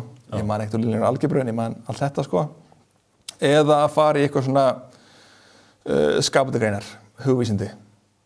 Þó að kannski fólk hefur farið að íta meira eftir að fólk fari í STEM síðustu ár, þá er þetta enda mikilvægt að fara í hugvísindi sko, bara að skilja hvernig við sem manneskjur virka og skiljum betur hvernig svona okkar, bara svona hver okkar tilgangur er sko. Það er mögulega að fylla upp í þetta tómrúm sem mögulega myndast ef við hættum kannski bara að vinna. Þannig að það er annarkvort verkfræði eða guðfræði? Algjörlega, bara eins og við tveir hérna. Mikið erum við hættir, Gísli. Það hlaut að vera. Já, rétt í lokið, þetta er orðið langt og ótrúlega áhugaverð spjall. Það er mikið tala um innleiðingu, Evrópusambandið er að tala um innleiðingu og við erum að velta fyrir okkur innleiðingu. Staðreyndin er svo að fólk er að nota gervigreindina miklu minna og með miklu takmarkaðri hætti heldur en oft er látið. Hvar eru tækifærin í þessu eins og bara fyrir Ísland og Íslands stjórnkerfi? Já, ég horfi oft mikið til Íslands. Ísland bara mjög framalega innleiðingu á tækni og gagnamálum almennt og bara mjög færi að innleiða gervigreind. Og þau birtu opinberlega bara fyrir mánuð síðan að þau stefna á að auka landsframleiðslu 25% á næstu 5 árum með gervigreind. 25%? 25%. Og svo alltaf 50% á næstu 10 árum með gervigreind. Og við erum að reyna á 2% í ár hér. Já, en þau eru bara að fara all in í þetta og þau birtu með þess bara í morgun fyrir samráðsgátt drög að frumvarpi sem gera skyldu þegar verið að skoða nýtt regluverk eða einhverja nýja svona fjármagnsútlegð hjá ríkinu eða eitthvað að það sé skylda að fara í svona AI feasibility assessment. Það er bara að skoða, getur gervigreind einhvern veginn hjálpa okkur að leysa verkefni, getur að leysa verkefni sem er sjálfkrafa. Þeir eru margir bara að sé skylda hérna ópera að fara í þannig greiningu áður þau fara í einhverjar breytingar. Og ég held hérna heima sé sérstaklega gríðarlegt tækifæri í okkur bara hérna ópera að fara í að nýta tækni á miklu stærri skala. Og ég myndi vilja sjá bara svona litla einingu sem bara svolítið að búa til lausnir þvert á stjórnarráð sem byrja með og svo aðra einingu sem er búið til lausnir þvert á hið ópera. Ég held að hið ópera sé að eyða 42 milljarða á ári í UT-mál, stafræðamál. Það var hægt að nýta þann pening miklu betur en að gert í dag. Það er allir í sínu eigin horni að gera þetta hér og þar. Það þarf svolítið að reyna að samtvinna þetta í svona, já, þó ég sé ekki endilega hrifinn af miðstýringu almennt, það er mér hrifinn af miðstýringu í þessum málum. En það er íslenska ríki mjög lítil eining í heildarsamhengi hluta. Algjörlega, þú sér bara, ég var að vinna hjá KPMG er 280.000 manna vinnustafur með eina svona svolítið miðstýrt UT-kerfi. Hvað er margir sem vinna opinbera? 50-60.000 manns. Það er fremur einfalt að gera þetta á betri hátt og ekki bara til að spara pening í notkun þessi fjármagn sem fer í þessa stafrænu innviði, heldur líka bara nýta tækni sem getur gert hluti á allt annan hátt hjá ríkinu. Úkraína sem náttúrulega er bara svolítið mála út í horn og þarf að fara að nýta þessa tækni, þau eru að fylgja koncept sem kallast svona the agentic state, að nýta þessa tækjatól sem getur gert miklu meira henni ópera og er í samstarfi við Google og Nvidia. Þau sögðu nýlega að 85% fyrirspurna hjá henni ópera í Úkraínu eru svör að gervigreind. Já. Fólki þeirra stendur í annars konar verkefnum. Já. Fókusin er bara á öðrum stað. Þannig þau bara nýta tæknina í svolítið að leysa þessu leiðilegu handavinverkefni af. Þetta er gert miklu meira með minna. Þetta er stórmerkilegt. Já. Mig grunar miðað við það hvernig hraðinn á þessu hefur verið og ekki sem bendir til annars en að það haldi áfram. Það sé stutt í það að ég þurfa að neyða þig hingað aftur á þennan vettvang til að fara yfir það hvað hefur breyst frá þessu samtali. Þú þarft svo sannlega ekki að neyða mig, Ég lít bara á sjálf mig sem svona trúboða. Ég er bara að dreifa boðskapnum, Í þessu. Já. Þér gengur vel í því verki Gísli Ragnar Guðmundsson. Þakka kærlega fyrir komuna hingað í Spursmál. Takk kærlega fyrir mig. Þá er ekki meira á vettvangi Spursmála þennan fimmtudaginn. Við sjáum ykkur aftur að viku liðin eða rúmlega það á föstudaginn eftir viku. Á morgun verður Davíð Oddsson ritstjóri Morgunblaðsins og fyrrverandi forsætisráðherra borinn til grafar. Athöfnin hefst í Hallgrímskirkju klukkan 1 og við munum sýna frá útförinni á mbl.is. Verið sæl.